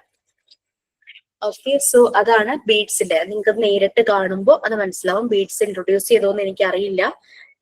പ്രാക്ടിക്കൽ സെഷനില് ബീഡ്സ് വളരെ ഇമ്പോർട്ടന്റ് ആണ്. വളരെ ഇമ്പോർട്ടന്റ് എന്ന് പറഞ്ഞു കഴിഞ്ഞാൽ നമുക്ക് കുട്ടികളെ നമുക്കറിയാം ആദ്യം നമ്മൾ പഠിപ്പിക്കുന്ന കൗണ്ടിങ്ങും അതുപോലെ തന്നെ നമ്പർ ഫെമിലറൈസേഷനുമാണ്. എത്ര അവര് അത് പ്രാക്ടീസ് ചെയ്താലും ചിലപ്പോ നമ്പേഴ്സ് അങ്ങോട്ടും ഇങ്ങോട്ടും തിരിഞ്ഞു പോവാം അല്ലെ. 9 ഉം 6 അവർക്ക് മാറിപ്പോകാം, 3 ഉം 8 മാറിപ്പോകാം, 5 എന്ന് പറയുമ്പോൾ ചില സമയത്ത് 4 വെക്കാം. അങ്ങനെയൊക്കെ വരുമ്പോഴേക്കും നമ്മൾ വീണ്ടും ബീഡ്സ് കൊടുത്ത് അവരുടെ ആ നമ്പർ തറവാക്കണം. അതിനുശേഷം കൗണ്ടിങ്ങും തറവായതിനു ശേഷം വേണം അവരെ അരിത്തമെറ്റിക് ഓപ്പറേഷൻസിലേക്ക് കൊണ്ടുപോകാനായിട്ട്. അരിത്തമെറ്റിക് ഓപ്പറേഷൻസ് എന്ന് പറഞ്ഞു കഴിയുമ്പോൾ നമുക്ക് 4 ഓപ്പറേഷൻസ് ഉണ്ടല്ലേ: അഡീഷൻ, സബ്ട്രാക്ഷൻ, മൾട്ടിപ്ലിക്കേഷൻ, ഡിവിഷൻ. എന്തായാലും നമ്മൾ തുടക്കം അഡീഷൻ ആയിരിക്കും അവരെ ഡെമോ ചെയ്ത് കാണിക്കുന്നത്. നമുക്കിതിനകത്ത് അഡീഷൻ ചെയ്യാനും സബ്ട്രാക്ഷൻ ചെയ്യാനും മൾട്ടിപ്ലിക്കേഷൻ, ഡിവിഷൻ ഇതിനെല്ലാത്തിനും ബോർഡാണ്. ഈ ബോർഡിൽ ഒരു ഗെയിം കളിക്കുന്ന പോലെയാണ് അവർ ഇതെല്ലാം പഠിക്കുന്നത്. നമ്മൾ പഠിച്ച സമയത്ത് നമ്മള് അതിന്റെ ടേബിൾസ് കാണാതെ പഠിക്കുന്നു. പിന്നെ അത് കഴിയുമ്പോൾ കുട്ടികളെ കയ്യിൽ കൂട്ടി അങ്ങനെ ആഡ് ചെയ്ത് അങ്ങനെ ഇങ്ങനെയൊക്കെയായിരുന്നു കുട്ടികൾ പഠിച്ചുകൊണ്ടിരുന്നത് അല്ലെ. ഇവിടെ ഒരു ബോർഡ് ഗെയിം പോലെയാണ് ഇവർ ഈ 4 ഓപ്പറേഷൻസ് ചെയ്യുന്നത്. ഇതില് അഡീഷൻ സ്ട്രിപ്പ് ബോർഡ് എന്നാണ് പറയുന്നത് കേട്ടോ. സബ്ട്രാക്ഷൻ സ്ട്രിപ്പ് ബോർഡ്, മറ്റേത് മൾട്ടിപ്ലിക്കേഷൻ ബോർഡ്, ഡിവിഷൻ ബോർഡ്. കാരണം അഡീഷനിലും സബ്ട്രാക്ഷനിലും യൂസ് ചെയ്യുന്ന ബോർഡില് സ്ട്രിപ്സ് ഉണ്ട്. ചെറിയ നമ്മുടെ സ്കെയില് പോലത്തെ ചെറിയ സ്ട്രിപ്സ് ആണ്.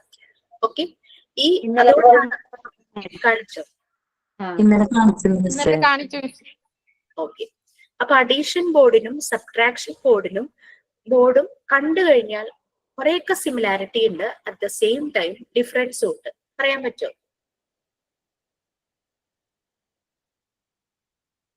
എന്താ അഡീഷൻ ബോർഡില് 10 റെഡും 8 ബ്ലൂ കളേഴ്സുമാണ് സ്ട്രിപ്പ് വരുന്നത്. അഡീഷൻ ബോർഡിൽ 1 to 9 റെഡ് കളറും 11 to 18 ബ്ലൂ കളറും. സബ്സ്ട്രാക്ഷനിൽ ആദ്യം ബ്ലൂ കളറും പിന്നെ റെഡ് കളറും വരുന്ന. അഡീഷനിൽ 10 വരെ ഉണ്ട്. 10 വരെ കഴിഞ്ഞിട്ടാണ് പിന്നെ റെഡ് ലൈൻ വരുന്നത്. മറ്റേതാവുമ്പോ സബ്സ്ട്രാക്ഷനില് ഗ്രേ സ്ട്രിപ്പും കൂടി വരുന്നുണ്ട് സബ്സ്ട്രാക്ഷൻ ബോർഡിൽ. അതെ. ഓക്കെ. അപ്പൊ നമുക്ക് ശരിക്കും പറഞ്ഞു കഴിഞ്ഞാൽ അഡീഷൻ ബോർഡിനും സബ്ട്രാക്ഷൻ ബോർഡിനും ബ്ലൂ സ്ട്രിപ്പും റെഡ് സ്ട്രിപ്പും ഉണ്ട്, 9 നമ്പേഴ്സ് വീതം. സബ്ട്രാക്ഷൻ ബോർഡ് വരുമ്പോഴേക്കും എക്സ്ട്രാ ഒരു 18 സ്ട്രിപ്സ് നിങ്ങൾ ആ ബോർഡ് കണ്ടപ്പോ കാണാതിരിക്കാം. 1 തുടങ്ങി 18 വരെ മാർക്ക് ചെയ്തിട്ടുണ്ട്. അത്രയും ചെക്ക് ബോക്സുകളാണ്. നമ്മൾ ചെറിയ ക്ലാസ്സിലെ കുട്ടികളുടെ മാത്സ് നോട്ട്ബുക്ക് പ്രത്യേകത ഉണ്ടായിരുന്നു. എങ്ങനത്തെ ആയിരുന്നു? സ്ക്വയർ ബുക്ക് ആയിരിക്കും. ചെക്ക് ബുക്ക് ആയിരുന്നു. അതേപോലെ തന്നെയാണ് ഈ ബോർഡുകളും വെച്ചിരിക്കുന്നത്. അതില് 1 തുടങ്ങി 18 വരെ മാർക്ക് ചെയ്തിട്ടുണ്ട്. അഡീഷൻ ബോർഡില് 10 കഴിയുമ്പോഴാണ് ആ വേർട്ടിക്കൽ ലൈൻ വരുന്നത്, അല്ലെ? സബ്ട്രാക്ഷൻ ബോർഡില് 9 കഴിഞ്ഞിട്ടും. പിന്നെ എക്സ്ട്രാ ഒരു ഗ്രേ സ്ട്രിപ്പ് ഉണ്ടെന്ന് പറഞ്ഞു. ചില മെറ്റീരിയൽസിൽ ഗ്രേക്ക് പകരം വുഡൻ കളറും പ്രൊവൈഡ് ചെയ്തിട്ടുണ്ട് കേട്ടോ. ഇനി അഡീഷൻ ചെയ്യുമ്പോൾ നമ്മൾക്ക് എന്താ, ശരിക്കും അഡീഷൻ ചെയ്യുമ്പോൾ 2 ആഡൻസ് ഉണ്ട്. 2 നമ്പേഴ്സിനെ തമ്മിൽ ആഡ് ചെയ്യുന്നു. നമുക്ക് എന്തായാലും അതിന്റെ റിസൾട്ട് കൂടുതലായിരിക്കും, ഈ 2 നമ്പേഴ്സിനേക്കാൾ കൂടുതലായിരിക്കും. ശരിയല്ലേ? സം എന്ന് പറയുന്നത് ഈ ആഡൻസിനേക്കാൾ കൂടുതലായിരിക്കും. ഫോർ എക്സാമ്പിൾ 5 + 4 5നേക്കാളും കൂടുതലായിരിക്കും, 4നേക്കാളും കൂടുതലായിരിക്കും എന്നുള്ളത് നമുക്കറിയാം. അപ്പൊ 5 + 4 ചെയ്യാനായിട്ട് പിന്നെ സ്ട്രിപ്സ് എങ്ങനെയാ അറേഞ്ച് ചെയ്യുന്നത് ബോർഡില്? ഏഞ്ചൽ വിങ്സ് പോലെ. ദാറ്റ് മീൻസ് ഏറ്റവും മുകളിലായിരിക്കും നീളം. ഏഞ്ചലിന്റെ വിങ് എങ്ങനെയാ, അല്ലെങ്കിൽ ബട്ടർഫ്ലൈയുടെ വിങ്സ് എങ്ങനെയാ? മുകളിലായിരിക്കും നീളം കൂടുതൽ. താഴേക്ക് വരുമ്പോ അതിങ്ങനെ കുറഞ്ഞു വരും. ഇനി നമ്മളെ ഫേസ് ചെയ്താണ് ബോർഡ് വെക്കുന്നതെങ്കിൽ, അതായത് മുകളില് 1 തുടങ്ങി 18 വരെ നമുക്ക് കാണാൻ പറ്റും ടോപ്പില്. അതിന്റെ താഴെയുള്ള ചെക്ക് ബോക്സ് തുടങ്ങി താഴോട്ടാണ് നമ്മൾ ഈ സ്ട്രിപ്സ് അറേഞ്ച് ചെയ്യുന്നത്. ഓക്കെ. പിന്നെ 2 കളേഴ്സ് ആണ് ഈ അഡീഷൻ ബോർഡും. പല ഇത് നോക്കിക്കഴിഞ്ഞു കഴിഞ്ഞാൽ പലരും അറേഞ്ച് ചെയ്യുന്ന ഡിഫറെന്റ് ആയിട്ടാണ്. അഡീഷൻ ബോർഡില് ബ്ലൂവിനെ, എന്റെ ഓർമ്മ അങ്ങനെയാന്ന് തോന്നുന്നു, ബ്ലൂ ലെഫ്റ്റ് സൈഡിലും റെഡ് റൈറ്റ് സൈഡിലും വെക്കുന്നു. സബ്ട്രാക്ഷനിൽ അതപ്പോ തിരിച്ചു വെക്കുന്നു. അങ്ങനെയൊക്കെ ചെയ്യാറുണ്ട്. പക്ഷേ അങ്ങനെ തന്നെ ചെയ്യണം എന്ന് നമുക്ക് കുട്ടികളെ കമ്പൽ ചെയ്യാൻ പറ്റില്ല. നമുക്ക് ഇവിടെ കമ്പൽ ചെയ്യുന്ന രീതികളില്ലല്ലോ. അപ്പൊ ചില കുട്ടികൾക്ക് ഭയങ്കര ഇഷ്ടമായിരിക്കും ബ്ലൂ. അവർ ഏറ്റവും ആദ്യം എടുക്കുന്ന ആ ബ്ലൂ ആയിരിക്കും. അവർ വേണമെങ്കിൽ ബ്ലൂ ആദ്യം വെക്കും. ചില കുട്ടികൾക്ക് ചിലപ്പോൾ റെഡ് ആയിരിക്കും ഭയങ്കര ഇഷ്ടം. പക്ഷെ എന്നാലും ഈ സ്ട്രിപ്സ് വെക്കേണ്ട ആ ഏഞ്ചൽ രീതിയിൽ തന്നെ വെക്കണം എന്നുള്ളതും, അപ്പൊ കൗണ്ടിങ് അവർക്ക് കറക്റ്റ് ആവും. അസെൻഡിങ് ഓർഡർ ഡിസെൻഡിങ് ഓർഡർ മനസ്സിലാവും, നമ്പർ കറക്റ്റ് ആയിട്ട് മനസ്സിലാകും. അങ്ങനെയുള്ള കാര്യങ്ങളെല്ലാം വരും. 5 + 3 വെക്കുമ്പോൾ ഇവിടുന്ന് 5 എടുക്കുന്നു, ഇപ്പുറത്തുനിന്ന് 3 എടുക്കുന്നു. അപ്പൊ എന്നോട് കഴിഞ്ഞ പ്രാക്ടിക്കൽസിൽ വന്നപ്പോ ഒരു കുട്ടി ചോദിച്ചു, ഇവിടുന്ന് തന്നെ 5 + 3 ആണെങ്കിൽ ഇവിടുന്ന് തന്നെ എടുത്തൂടെ? കാരണം 5 3 അവിടെ ഉണ്ടല്ലോ, എടുക്കുന്നതിന് കുഴപ്പമില്ല. പക്ഷെ 5 + 5 വന്നാൽ നമ്മൾ എന്തായാലും ഒരു 5 നമുക്ക് ഇവിടെ ഉള്ളു, ഇപ്പുറത്തുനിന്ന് ഒരു 5 എടുക്കേണ്ടി വരും, അല്ലെ? പിന്നെ ആ 2 കളർ അത് അവര് നല്ലപോലെ ഒന്ന് മനസ്സിലാക്കാനും ക്രോമാറ്റിക് സെൻസ് കൂടുന്നു. ആ രീതിയിൽ ആ 2 സൈഡിൽ നിന്നും എടുത്ത് അവര് 1ൽ ഇങ്ങനെ വെച്ച് 1ൽ നിന്ന് സ്റ്റാർട്ട് ചെയ്യുന്നു. അടുത്തത് വെച്ച് കഴിയുമ്പോൾ ആ ലാസ്റ്റ് സ്ട്രിപ്പിന്റെ ആ ലാസ്റ്റ് ഭാഗം ഇരിക്കുന്നതിന്റെ മുകളിലുള്ള നമ്പർ നോക്കാം. ആ നമ്പർ അപ്പോൾ 5 + 3 ആണെങ്കിൽ 8 എന്നുള്ള നമ്പറിന്റെ താഴെയായിരിക്കും ആ സ്ട്രിപ്പ് എൻഡ് ചെയ്യുന്നത്. അത് നോട്ട് ചെയ്യാം. അത് മാത്രമല്ല, അതിന്റെ തൊട്ട് താഴെയുള്ള ബോക്സസ് കൗണ്ട് ചെയ്താലും അപ്പൊ കൗണ്ടിങ് നടക്കും. 1 2 3 4 കൗണ്ടിങ്ങും കുട്ടി ചെയ്യും. അങ്ങനെ അഡീഷൻ നമുക്ക് ചെയ്യാം. ഓക്കെ. ഇനി സബ്ട്രാക്ഷൻ ചെയ്യുമ്പോഴാണ് നമ്മുടെ തേർഡ് സ്ട്രിപ്പ് വരുന്നത്. തേർഡ് സ്ട്രിപ്പ് മുകളില് ഏറ്റവും നീളമുള്ളത് എവിടെയായിരിക്കും? 18 സ്ട്രിപ്സ് ഉണ്ടാവും. യെസ്, 1ൽ നിന്ന് ഏറ്റവും ലെങ്ത് കൂടിയത് 1ൽ നിന്ന് സ്റ്റാർട്ട് ചെയ്ത് ഏറ്റവും കുറഞ്ഞതായിരിക്കണം 18ൽ വരേണ്ടത്. ഓക്കെ. ഏതെങ്കിലും 2 നമ്പേഴ്സ് തമ്മിൽ നമ്മൾ സബ്ട്രാക്ട് ചെയ്യുമ്പോൾ 8 മൈനസ് 6 ആണെന്ന് വിചാരിക്കുക. നമ്മൾ എന്താ ചെയ്യേണ്ടത്? അപ്പൊ എന്തായാലും സബ്ട്രാക്ഷൻ എന്ന് പറയുമ്പോൾ ടേക്ക് അവേ ആണല്ലേ. അപ്പൊ ആൻസർ എന്തായാലും അത് വലിയ നമ്പറിനേക്കാൾ കുറവായിരിക്കും. വലിയ നമ്പർ കഴിഞ്ഞിട്ടുള്ള നമ്പേഴ്സ് ഒന്നും നമുക്ക് വേണ്ട. അപ്പൊ നമ്മൾ എന്താ ചെയ്യേണ്ടത്? 8 എന്നുള്ള വലിയ നമ്പർ, അതായത് 8 മൈനസ് 6 എന്ന് പറയുമ്പോൾ 8 ആണല്ലോ ഏറ്റവും വലുത്. അതിന്റെ മുകളിലുള്ള എന്താ ചെയ്യേണ്ടത്? പറയും.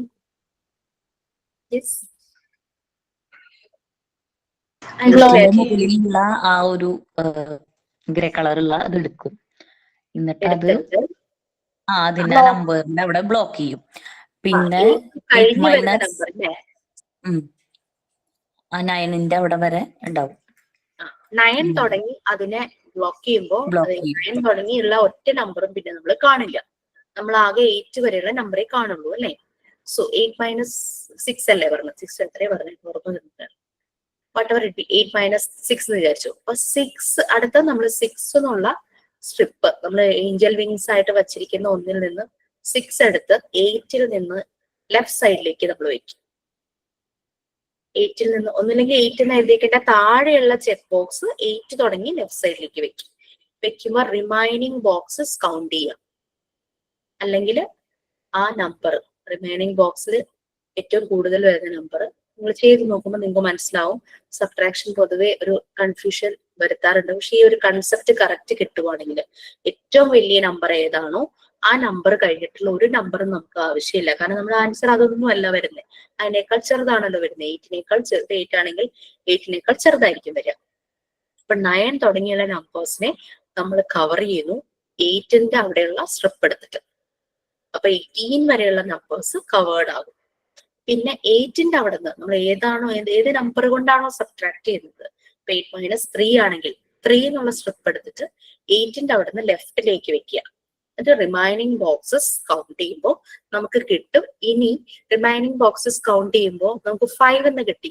അപ്പൊ 5 എന്നുള്ളത് മറ്റേ കളർ സ്ട്രിപ്പ് എടുത്തിട്ട് കറക്റ്റ് ആണോ എന്ന് അറിയാൻ ആ പോർഷനിൽ വെച്ച് നോക്കുക. ഈ സബ്സ്ട്രാക്ഷൻ ബോർഡില് കുറച്ച് എന്താ പറയാ ഒരു ഡൗട്ട് വരുന്നുണ്ട് എന്ന് പറഞ്ഞില്ലേ, ആ 3 സ്ട്രിപ്പ് അല്ലാണ്ട് വേറെ ഒന്നും കണ്ണില് വരുന്നില്ല. ആണോ? നമ്മൾ വൺസ് ചെയ്ത്, അതായത് ഈ മെറ്റീരിയൽസ് നമുക്ക് കാണുമ്പോൾ ഭയങ്കര ക്യൂട്ടാണ്, ഭയങ്കര സിമ്പിൾ ആണെന്നൊക്കെ തോന്നും. പക്ഷെ നമ്മൾ ചെയ്യുമ്പോഴാണ് നമ്മളുടെ കൺഫ്യൂഷൻസ് വരുന്നത്. നിങ്ങളത് ചെയ്യാനായിട്ട് തുടങ്ങും. കാരണം വീഡിയോ കണ്ടതുകൊണ്ട് ഇപ്പൊ അത് വരാൻ പറ്റാത്തവർ തൊട്ടടുത്തൊരു മോണ്ടിസോറി സ്കൂൾ ഉണ്ടെങ്കിൽ അവിടെ പോയി പെർമിഷൻ വാങ്ങി ഒന്ന് കുട്ടികൾ ചെയ്യുന്ന കാണും, നമ്മളൊന്ന് ചെയ്ത് നോക്കുകയൊക്കെ ചെയ്യുന്നത് നന്നായിരിക്കും. മിസ്സേ, ഈ മോണ്ടിസോറി മെത്തേഡ് ആണോ നമ്മ പഠിച്ചിരുന്ന മെത്തേഡ് ആണോ ശരിക്കും സിമ്പിൾ ആയിട്ട് തോന്നണേ? രണ്ടും മനസ്സിലാക്കി കഴിഞ്ഞ് കഴിഞ്ഞാൽ രണ്ടും സിമ്പിൾ ആണ്. പിന്നെ എന്താന്ന് വെച്ച് കഴിഞ്ഞാൽ ഇതില് ഇപ്പൊ ഒരു എക്സാമ്പിൾ പറയുകയാണെങ്കിൽ മാത്തമാറ്റിക്കൽ ഏരിയയില് നമ്മൾ ശരിക്കും ഓൾജിബ്ര പഠിക്കുന്നത് എപ്പോഴാ? കുറേ ക്ലാസ്സസ് കഴിഞ്ഞിട്ടല്ലേ ആ ഒരു കൺസെപ്റ്റ് നമ്മൾ മനസ്സിലാക്കി പഠിക്കുന്നത്. പക്ഷെ ഇവിടെ കുട്ടികൾ ഈ ഒരു ഏജിൽ തന്നെ ആ A+B² ആ ഒരു കൺസെപ്റ്റ് ഒക്കെ പഠിക്കുന്നുണ്ട്. അപ്പൊ അത് പഠിക്കുമ്പോൾ അവർ വലിയ ക്ലാസ്സിലേക്ക് ചെല്ലുമ്പോൾ അവർക്ക് ഹെൽപ്ഫുൾ ആകുന്നതാണ് പറയുന്നത്. അതുകൊണ്ടാണ് ഈ മെറ്റീരിയൽസ് ഇൻട്രൊഡ്യൂസ് ചെയ്തിരിക്കുന്നത് എന്ന് പറയുന്നത്. നമ്മൾ പോകുന്ന സ്കൂൾ വന്നിട്ട് മോണ്ടിസോറി സ്കൂൾ അല്ലെങ്കിലോ നമ്മുടെ മെറ്റീരിയൽ അവിടെ എടുക്കാൻ സമ്മതിച്ചില്ലെങ്കിൽ എന്താ ചെയ്യാ? അവര് പറയുന്ന രീതിയിൽ തന്നെ ചെയ്തേ പറ്റും, നമുക്കൊന്നും ചെയ്യാനായിട്ട് പറ്റില്ലല്ലോ. അപ്പൊ പക്ഷേ നമ്മളുടെ പല ട്രെയിനേഴ്സും ഇതുപോലെ ടീച്ചിങ് പ്രാക്ടീസിന് പോയപ്പോ പക്ഷെ നമ്മൾ പഠിച്ചതൊക്കെ വേസ്റ്റ് ആവില്ലേ മിസ്സേ? നമ്മൾ ഈ ഒരു ഇതിലേക്ക് വന്നല്ലോ, ഇപ്പൊ അവരുടെ മെത്തേഡിൽ തന്നെ നമ്മളിപ്പോ മോണ്ടിസോറി ടീച്ചർ എന്ന് പറയും, എന്താ പറയാ, എന്നിട്ട് അവിടുത്തെ മെത്തേഡ് എല്ലാം നമ്മളെ കൊണ്ട് ഫോളോ ചെയ്യാനും പറയാം. അപ്പൊ നമ്മൾ പഠിച്ചത് വേസ്റ്റ് ആവില്ലേ? എങ്ങനെയാ നമ്മൾ പഠിച്ച കാര്യം വേസ്റ്റ് ആവുന്നത്? നമ്മുടെ മെത്തേഡ് അവർ യൂസ് ചെയ്യാൻ സമ്മതിക്കുന്നില്ലല്ലോ. അപ്പൊ അവിടെ സമ്മതിക്കുന്നില്ലെങ്കിൽ നമ്മളുടെ ടീച്ചിങ് മെത്തേഡിൽ നമുക്ക് ഉപയോഗിച്ചൂടെ? നമ്മൾ എങ്ങനെ പഠിപ്പിക്കണം എന്ന് കുറെയൊക്കെ നമുക്ക് തന്നെ ചെയ്യാനുള്ള ഒരു സ്വാതന്ത്ര്യം ഇല്ലേ? അവരെന്തായാലും ഒന്നും ബ്ലോക്ക് ചെയ്യില്ലല്ലോ. ഈവൻ ദോ അവര് പറഞ്ഞിരിക്കുന്ന ടോപ്പിക്സ് ആണ് എടുക്കുന്നതെങ്കിലും നമ്മുടെ മെത്തേഡ് നമുക്ക് ആ ടോപ്പിക്കിന് കൊണ്ടുവന്നൂടെ? We can improvise, we can create. കുറച്ചുകൂടെ ക്രിയേറ്റീവ് ആയിട്ട് ചെയ്യാൻ പറ്റും. അല്ലാണ്ട് പഠിപ്പിക്കുക, കണപ്പാടം പഠിപ്പിക്കുക എന്നുള്ള മെത്തേഡിൽ നിന്ന് മാറി നമ്മൾ ക്രിയേറ്റീവ് ആയിട്ട് നമ്മൾ ചെയ്യും. അതാണ് വ്യത്യാസം. നമ്മൾ പഠിച്ചതൊരിക്കലും നമുക്ക് ഒരു നഷ്ടം വരില്ല. അത് നമുക്ക് ഉപയോഗിക്കാനായിട്ട് പറ്റും. ഈവൻ നമ്മുടെ പേഴ്സണാലിറ്റിക്ക് മാറ്റം വരും. ഇപ്പൊ നമ്മളൊരു സ്കൂളിൽ പോയിട്ട് വർക്ക് ചെയ്യുകയാണെങ്കിൽ അവർ നമ്മളെ മെറ്റീരിയൽസ് എടുക്കണ്ടെന്ന് പറഞ്ഞാലും നമ്മളൊരു സ്കില്ലിങ് കുട്ടികളെ പഠിപ്പിക്കുകയാണെങ്കിൽ നമ്മളെ ഈ സാനിറ്റൈസർ കാർഡ്സ് കൊണ്ട് അവർക്ക് ടെസ്റ്റ് ചെയ്യിപ്പിക്കാം. അതൊന്നും ഒരിക്കലും ചിലപ്പോൾ സ്കൂളുകാർ വേണ്ടെന്ന് പറയില്ലായിരിക്കും. ഇല്ല, അങ്ങനെ ഉണ്ടായിട്ടുണ്ട്. അതാ ഞാൻ പറയാം. ടീച്ചിങ് പ്രാക്ടീസ് ഇതുപോലെ ചെന്നപ്പോ ഇങ്ങനെ പറഞ്ഞു, ഇങ്ങനെ അവരെ അവിടെ ഫുള്ളിരുന്ന് പഠിപ്പിക്കില്ല. ചെറിയ KG പിള്ളേരെ കാണാതെ പഠിപ്പിക്കുന്നു, എഴുതിപ്പിക്കുന്നു, ആ പരിപാടിയാണ്. നമുക്ക് ബോറടിക്കും. അങ്ങനെ ഇപ്പൊ ഇങ്ങനെ ചെയ്തു തുടങ്ങിയപ്പോ കുട്ടികൾ വളരെ ഇൻട്രസ്റ്റിംഗ് ആയി കഥയിലൂടെ സോങ്ങിലൂടെ ഒക്കെ ചെയ്യിച്ചപ്പോ അവർ കാര്യങ്ങൾ ചെയ്യാൻ തുടങ്ങി. അതുകൊണ്ടുകൊണ്ട് പ്രിൻസിപ്പൾ അത് സമ്മതിച്ചു. അവർക്ക് ഭയങ്കര ഇഷ്ടാവുകയും ചെയ്തു. വർക്ക് ചെയ്യുന്നുണ്ടോ എന്ന് ചോദിച്ചപ്പോ പറഞ്ഞു ഇല്ല എന്ന് പറഞ്ഞു, വർക്ക് ചെയ്യുന്നില്ല എന്ന് പറഞ്ഞു. കാരണം അങ്ങനെ ഒരു എൻവയോൺമെന്റ് ഇല്ല അവിടെ. അപ്പൊ അവിടെ ഇച്ചിരി പാടാണ് അത് ചെയ്യാന്ന് മനസ്സിലായി. പക്ഷെ എന്നാലും കുട്ടികളെ ഇൻട്രസ്റ്റ് കണ്ടാലും വേറെ ആരും വേണ്ടെന്ന് പറയില്ല. കുട്ടികളെ ഇൻട്രസ്റ്റ് കാണിക്കുന്നുണ്ടാകുമ്പോൾ ഒരിക്കലും വേണ്ടെന്ന് പറയില്ല. അത് ഇവർക്ക് മനസ്സിലാകാതെ നമ്മൾ പ്രസന്റ് ചെയ്ത് കഴിയുമ്പോഴേക്കും അവരും ഇൻട്രസ്റ്റ് ആവും. മെറ്റീരിയൽ മുഴുവൻ അവിടെ വാങ്ങിച്ചു വെക്കുകയും ചെയ്തു എന്ന് പറഞ്ഞു. ഞാൻ അസൈൻമെന്റിന്റെ ഡീറ്റെയിൽസ് എനിക്ക് പറഞ്ഞുതരാം. അപ്പം പിന്നെ സബ്ട്രാക്ഷൻ ബോർഡും അഡീഷൻ ബോർഡും അങ്ങനെ കാണാനൊരു സിമിലാരിറ്റിക്ക് ഡിഫറൻസസ് ഉണ്ട്. മൾട്ടിപ്ലിക്കേഷൻ ബോർഡും ഡിവിഷൻ ബോർഡും ഇതുപോലെ തന്നെ. അതിൽ നമ്മൾ ബീഡ്സ് യൂസ് ചെയ്യുന്നുണ്ട്, മൾട്ടിപ്ലിക്കേഷൻ ബോർഡും ഡിവിഷൻ ബോർഡും. പിന്നെ കുറച്ചു മുമ്പ് കാണിച്ച സ്ട്രിങ്സ് ഇല്ലേ, ബീഡ് സ്ട്രിങ് യൂസ് ചെയ്തിട്ട് നമുക്ക് മൾട്ടിപ്ലിക്കേഷൻ ചെയ്യാനായിട്ട് പറ്റും. അപ്പോൾ 3 × 4, അതായത് 3 × 4 അല്ലെ.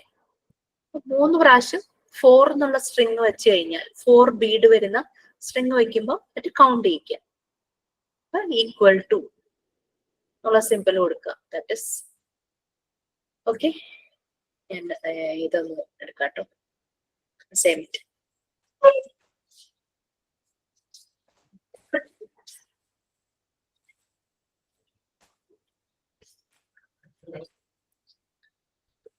സെല്ലിന്റെ ക്വസ്റ്റ്യൻസ് ഞാനൊന്ന് ഷെയർ ചെയ്യട്ടെ.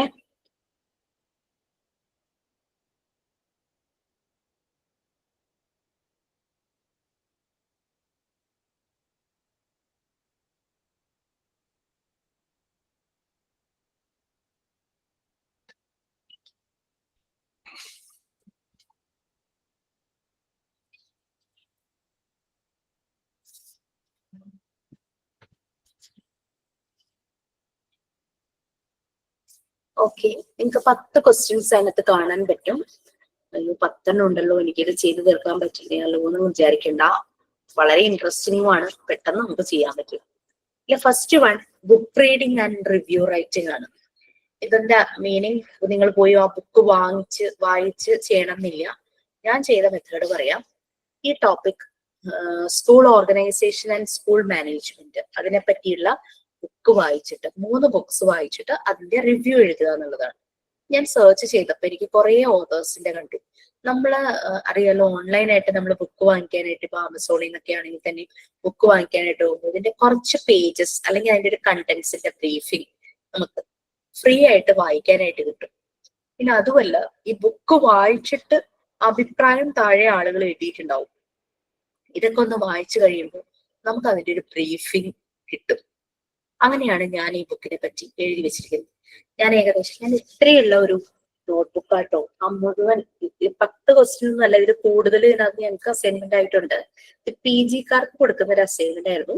പക്ഷെ ഞാൻ 2 ബാച്ചിനും, ഡിപ്ലോമയ്ക്കും PGക്കും ഞാൻ ഇത് പ്രൊവൈഡ് ചെയ്യുന്നുണ്ട്. കാരണം അപ്പോൾ PGയുടെ കാര്യങ്ങൾ അവർക്ക് കുറെയൊക്കെ മനസ്സിലാവും.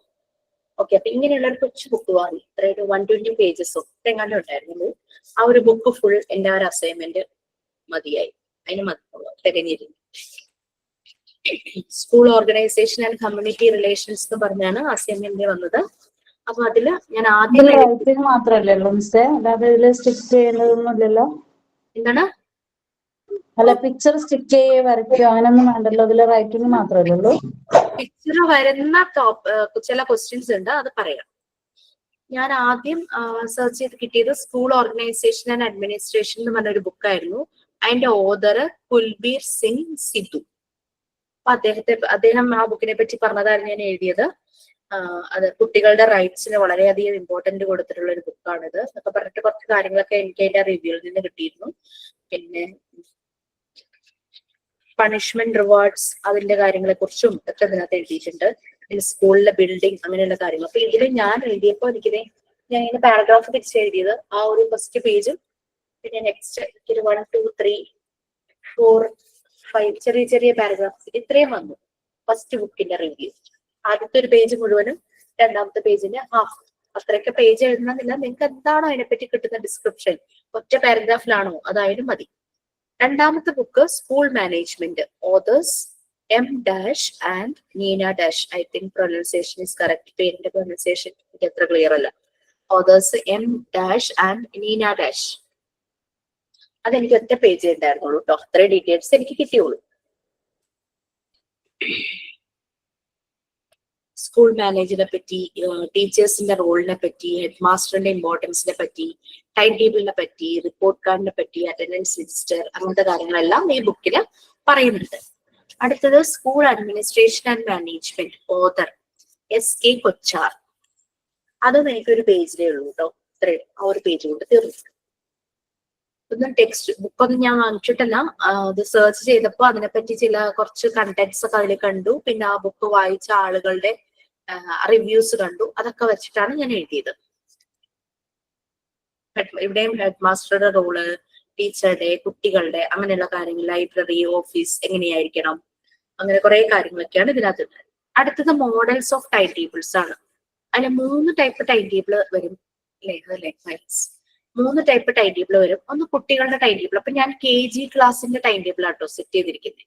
KG ക്ലാസിന്റെ ടൈം ടേബിളിൽ ഞാൻ 6 പീരിയഡ്സ് ആണ് വെച്ചിരിക്കുന്നത്. അതായത് മോർണിംഗ് സെഷനിൽ 3 എണ്ണം, ആഫ്റ്റർനൂൺ സെഷനിൽ 3 എണ്ണം, അങ്ങനെ ഇടയ്ക്ക് ഇൻ ബിറ്റ്വീൻ ബ്രേക്ക്. ഓക്കെ, ഇങ്ങനെയായിരുന്നു എന്റെ time table. Monday to Friday, break, recess. ഇതില് ഞാൻ കൊടുത്തിരിക്കുന്ന സബ്ജക്റ്റ് ആയിട്ട് കൊടുത്തിരിക്കുന്നത് maths, Malayalam, Hindi, English, GK, IT, story, play, colouring, cursive writing, അതൊക്കെ വരുന്നുണ്ട്. പ്ലേ തന്നെ അവർക്ക് ആഴ്ചയിൽ 2 ദിവസമുണ്ട്. പിന്നെ GK 4 ദിവസവും 3 ദിവസവും. പിന്നെ സ്റ്റോറി ടെല്ലിംഗ് ഒരു പ്രാവശ്യം, കർസീവ് റൈറ്റിംഗ് ഒരു പ്രാവശ്യം, കളറിംഗ് ഒരു പ്രാവശ്യം. അത് നമ്മുടെ വീട്ടിലെ കുട്ടികൾക്ക് ഹിന്ദി ഉണ്ടാവോ ടീച്ചറെ? എന്റെ മോന് അവർക്ക് UKG തുടങ്ങിയിരുന്നു. KG തന്നെ അവർക്ക് ഉണ്ടോ? ബ്രദറിന്റെ മോൾക്ക് അവർ LKG തൊട്ടിട്ട് പഠിക്കുന്നു. ഇവർക്കും ഉണ്ടായിരുന്നു. മോൾക്ക് UKG തുടങ്ങിയത്, മോന് പക്ഷെ LKG തുടങ്ങി. CBSE കേട്ടോ, സ്റ്റേറ്റിൽ എനിക്കറിയില്ല.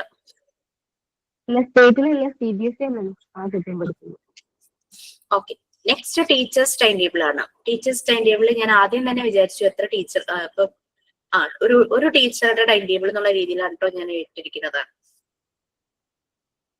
അപ്പോ ആ ടീച്ചർക്ക് എല്ലാ ദിവസവും ഒരു പീരീഡ് ബ്രേക്ക്, ബാക്കിയൊക്കെ ക്ലാസ്സസ് ഉണ്ട്. അപ്പൊ ഞാൻ ഇവിടുത്തെ KG സെഷനെ 2 ഡിവിഷൻ ആക്കി. LKG 1, LKG 2, UKG 1, UKG 2.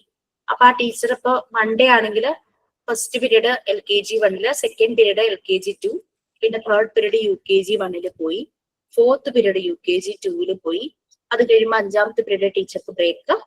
അങ്ങനെ എല്ലാ ദിവസങ്ങളിലും ഒരു പീരീഡ് ബ്രേക്ക് കൊടുത്തിട്ട് ബാക്കി ക്ലാസ്സുകൾ ഈക്വൽ ആയിട്ട് ഡിസ്ട്രിബ്യൂട്ട് ചെയ്തു. ഇതായിരുന്നു KG. ഇത് ടീച്ചറുടെ ടൈം ടേബിൾ വെച്ചത്. ഈ പ്രിൻസിപ്പൽസ് ടൈം ടേബിൾ, അതാണ് എല്ലാവർക്കും കൺഫ്യൂഷൻ ആയത്.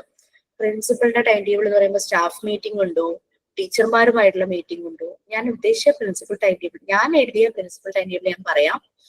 പ്രിൻസിപ്പലിന്റെ റൂമിൽ ചിലയിടത്ത് ഇപ്പൊ സോഫ്റ്റ് കോപ്പി ആക്കിയിട്ടുണ്ട്, സിസ്റ്റത്തിൽ ഡിസ്പ്ലേ ചെയ്ത് കാണിക്കും. അല്ലാതെ ഇങ്ങനെ ബോർഡ് അല്ലെങ്കിൽ ടേബിൾ, ഗ്ലാസ് ഇട്ടിട്ടുള്ള ടേബിൾ ആണെങ്കിൽ അതിലിങ്ങനെ പേപ്പർ ഇങ്ങനെ വെച്ചിട്ടുണ്ടാവും, കാണാനായിട്ട് പറ്റും. പ്രിൻസിപ്പൽസ് ടൈം ടേബിൾ എന്ന് പറഞ്ഞു കഴിഞ്ഞാല് ഞാൻ ഇതിനകത്ത് 6 ഞാൻ കാൽക്കുലേറ്റ് ചെയ്തപ്പോൾ എനിക്കൊരു 6 ടീച്ചർമാരാണെങ്കിൽ കറക്റ്റ് ആണെന്ന് തോന്നി. അങ്ങനെ 6 ടീച്ചർമാരെ ഈ 6 period T1, T2, T3, T4, T5, T6 എന്ന് കൊടുത്തു. കാരണം എനിക്ക് മാർക്ക് ചെയ്യാൻ എളുപ്പത്തിന്. അപ്പോ പ്രിൻസിപ്പൾ നോക്കുമ്പോ 4 ക്ലാസ്സസ് അല്ലേ ഉള്ളത്. അതായത് LKGയുടെ 2 ക്ലാസ്, UKGയുടെ 2 ക്ലാസ്. മൺഡേയിലത്തെ ഫസ്റ്റ് പീരീഡ് ഈ 4 ക്ലാസ്സിലും ഓരോ ടീച്ചർമാര് വേണമല്ലോ. ആ രീതിയിൽ മാർക്ക് ചെയ്തു.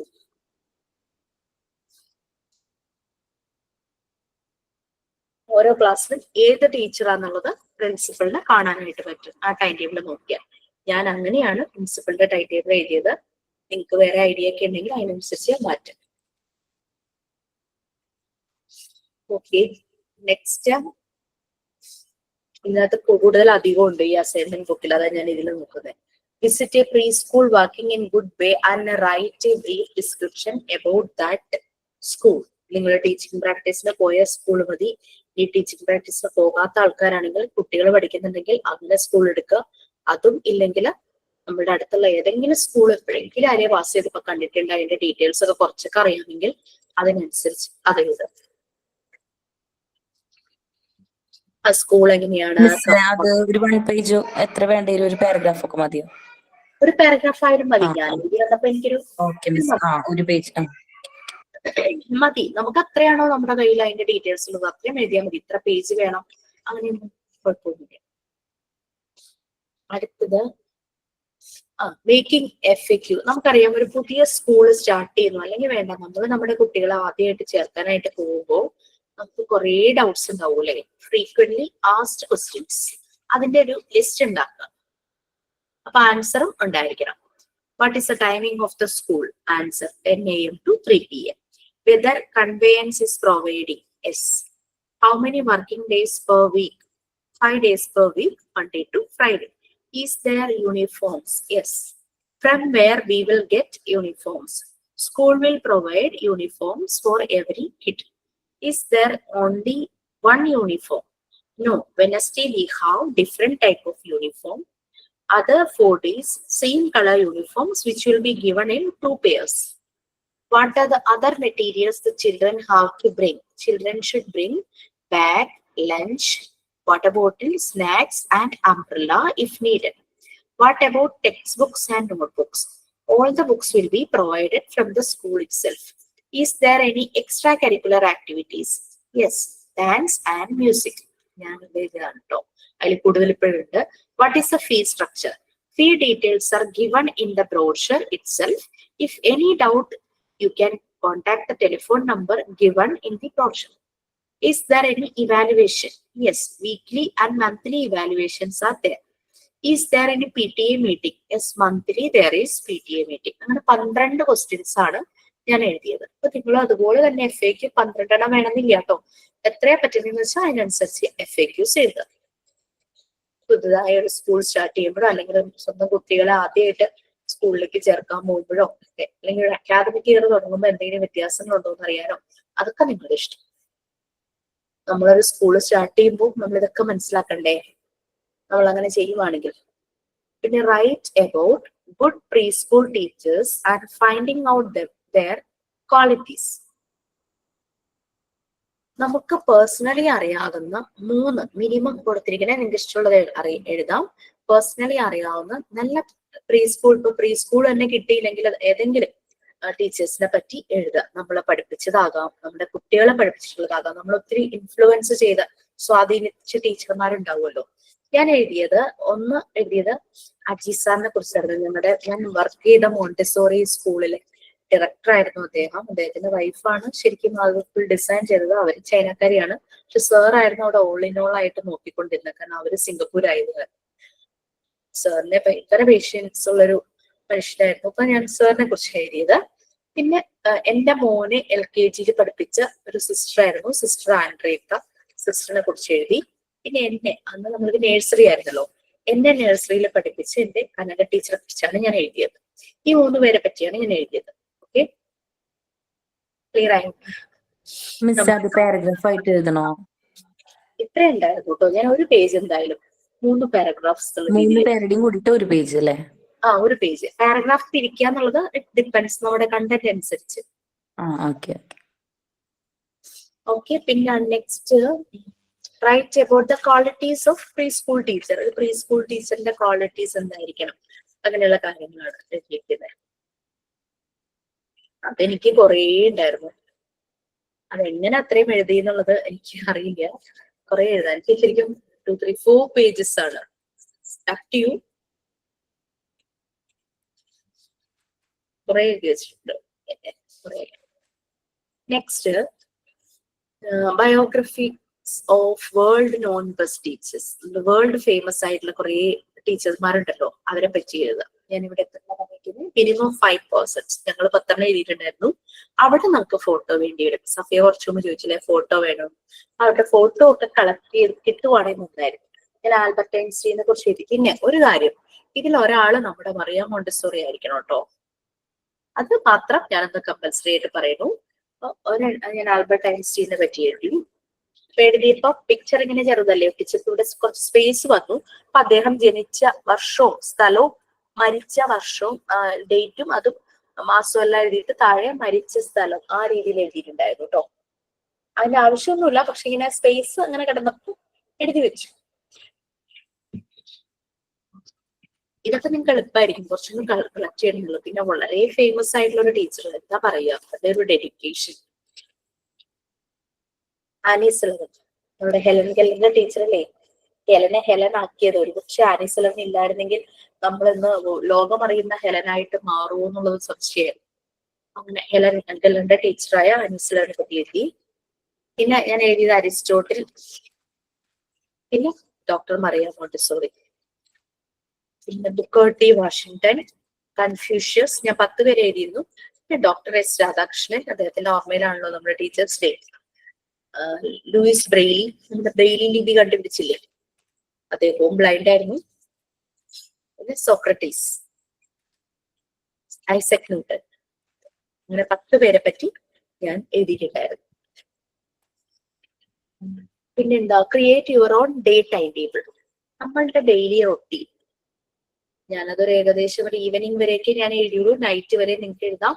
മൈ ഡേ ടൈം ടേബിൾ എന്ന് പറഞ്ഞിട്ട് ഞാൻ 5:30 AM getting up and brushing my teeth, 5:40 AM taking some warm up exercises, 6 AM അന്നത്തെ ഞാനാട്ടോ, ഇപ്പോഴത്തെ ഇങ്ങനെയൊന്നുമില്ല, 6 AM taking bath, 6:20 prayer time and lighting the lamp, 6:30 AM cooking, 7 waking up husband and kids, 7:30 AM packing their lunch, 8 AM breakfast time, 8:20 taking breakfast time for husband and kids, 8:20 taking kids for their bus, 8:25 AM time breakfast, 8:40 AM cleaning house, 9 AM washing clothes, 10 AM വീട്ടിലിരിക്കുന്ന ഞാനാണ്, 10 AM reading, 11 shopping optional ആണ്, ആവശ്യമുള്ള ദിവസങ്ങളിൽ മാത്രം, 1 PM lunch time, 1:30 PM listening to music or movie time, 3:30 PM kids will read, 4 PM tea time, 6:20 PM prayer time.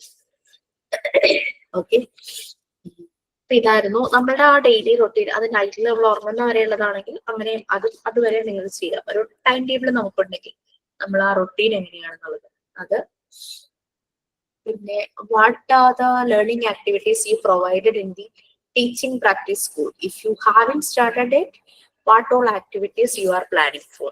നിങ്ങൾ teaching പ്രാക്ടീസിന് പോയിട്ടുണ്ട്, നിങ്ങൾ complete ചെയ്ത് അല്ലെങ്കിൽ പോകുന്നുണ്ട്, അപ്പൊ എന്തെല്ലാം ആക്ടിവിറ്റീസ് ആണ് കുട്ടികൾക്ക് കൊടുക്കുന്നത്. ഈ പോകാത്തവരാണെങ്കിൽ നിങ്ങൾ മനസ്സിൽ വിചാരിച്ചിട്ടുണ്ടാവുമല്ലോ എന്തെല്ലാം ചെയ്യിക്കണം എന്നുള്ളത്. ആ കാര്യങ്ങളെ കുറിച്ച് എഴുതുക. അത് ഇങ്ങനെ പോയിന്റ് ആയിട്ട് 1, 2, 3 എന്നായാലും 1, 2, 3 ഇട്ട് സിമ്പിൾ ആയിട്ട് എഴുതിയാലും കുഴപ്പമില്ല. Write about child friendly school environment. ഒരു ചൈൽഡ് ഫ്രണ്ട്ലി ആയിട്ടുള്ള സ്കൂള് എങ്ങനെയായിരിക്കണം അങ്ങനത്തെ കാര്യങ്ങൾ. അതിൽ ഞാൻ കുറച്ച് പിക്ചേഴ്സ് ഒക്കെ ഒട്ടിച്ചിട്ടോ. അതിൽ ഞാൻ ഒട്ടിച്ചത് ഞാൻ പോയ മോണ്ടിസോറി സ്കൂളിലെ കുറച്ച് പിക്ചേഴ്സ് എനിക്ക് കിട്ടിയിട്ടുണ്ടായിരുന്നു. സാറ് കുട്ടികളെ പഠിപ്പിക്കുന്നത്, സാറിന്റെ വൈഫാണത്. അവര് കുട്ടികളെ ഓരോ ആക്ടിവിറ്റീസ് ചെയ്യിക്കുന്നത്. പിന്നെ ചില പിക്ചേഴ്സ് ഞാൻ അല്ലാതെ കട്ട് ചെയ്ത് ഒട്ടിച്ചു. കുട്ടികൾക്ക് ഇൻട്രസ്റ്റിംഗ് ആയിട്ടുള്ള രീതിയിലുള്ള ചില പിക്ചേഴ്സ് ഒക്കെ കിട്ടുമല്ലോ, അതൊക്കെ.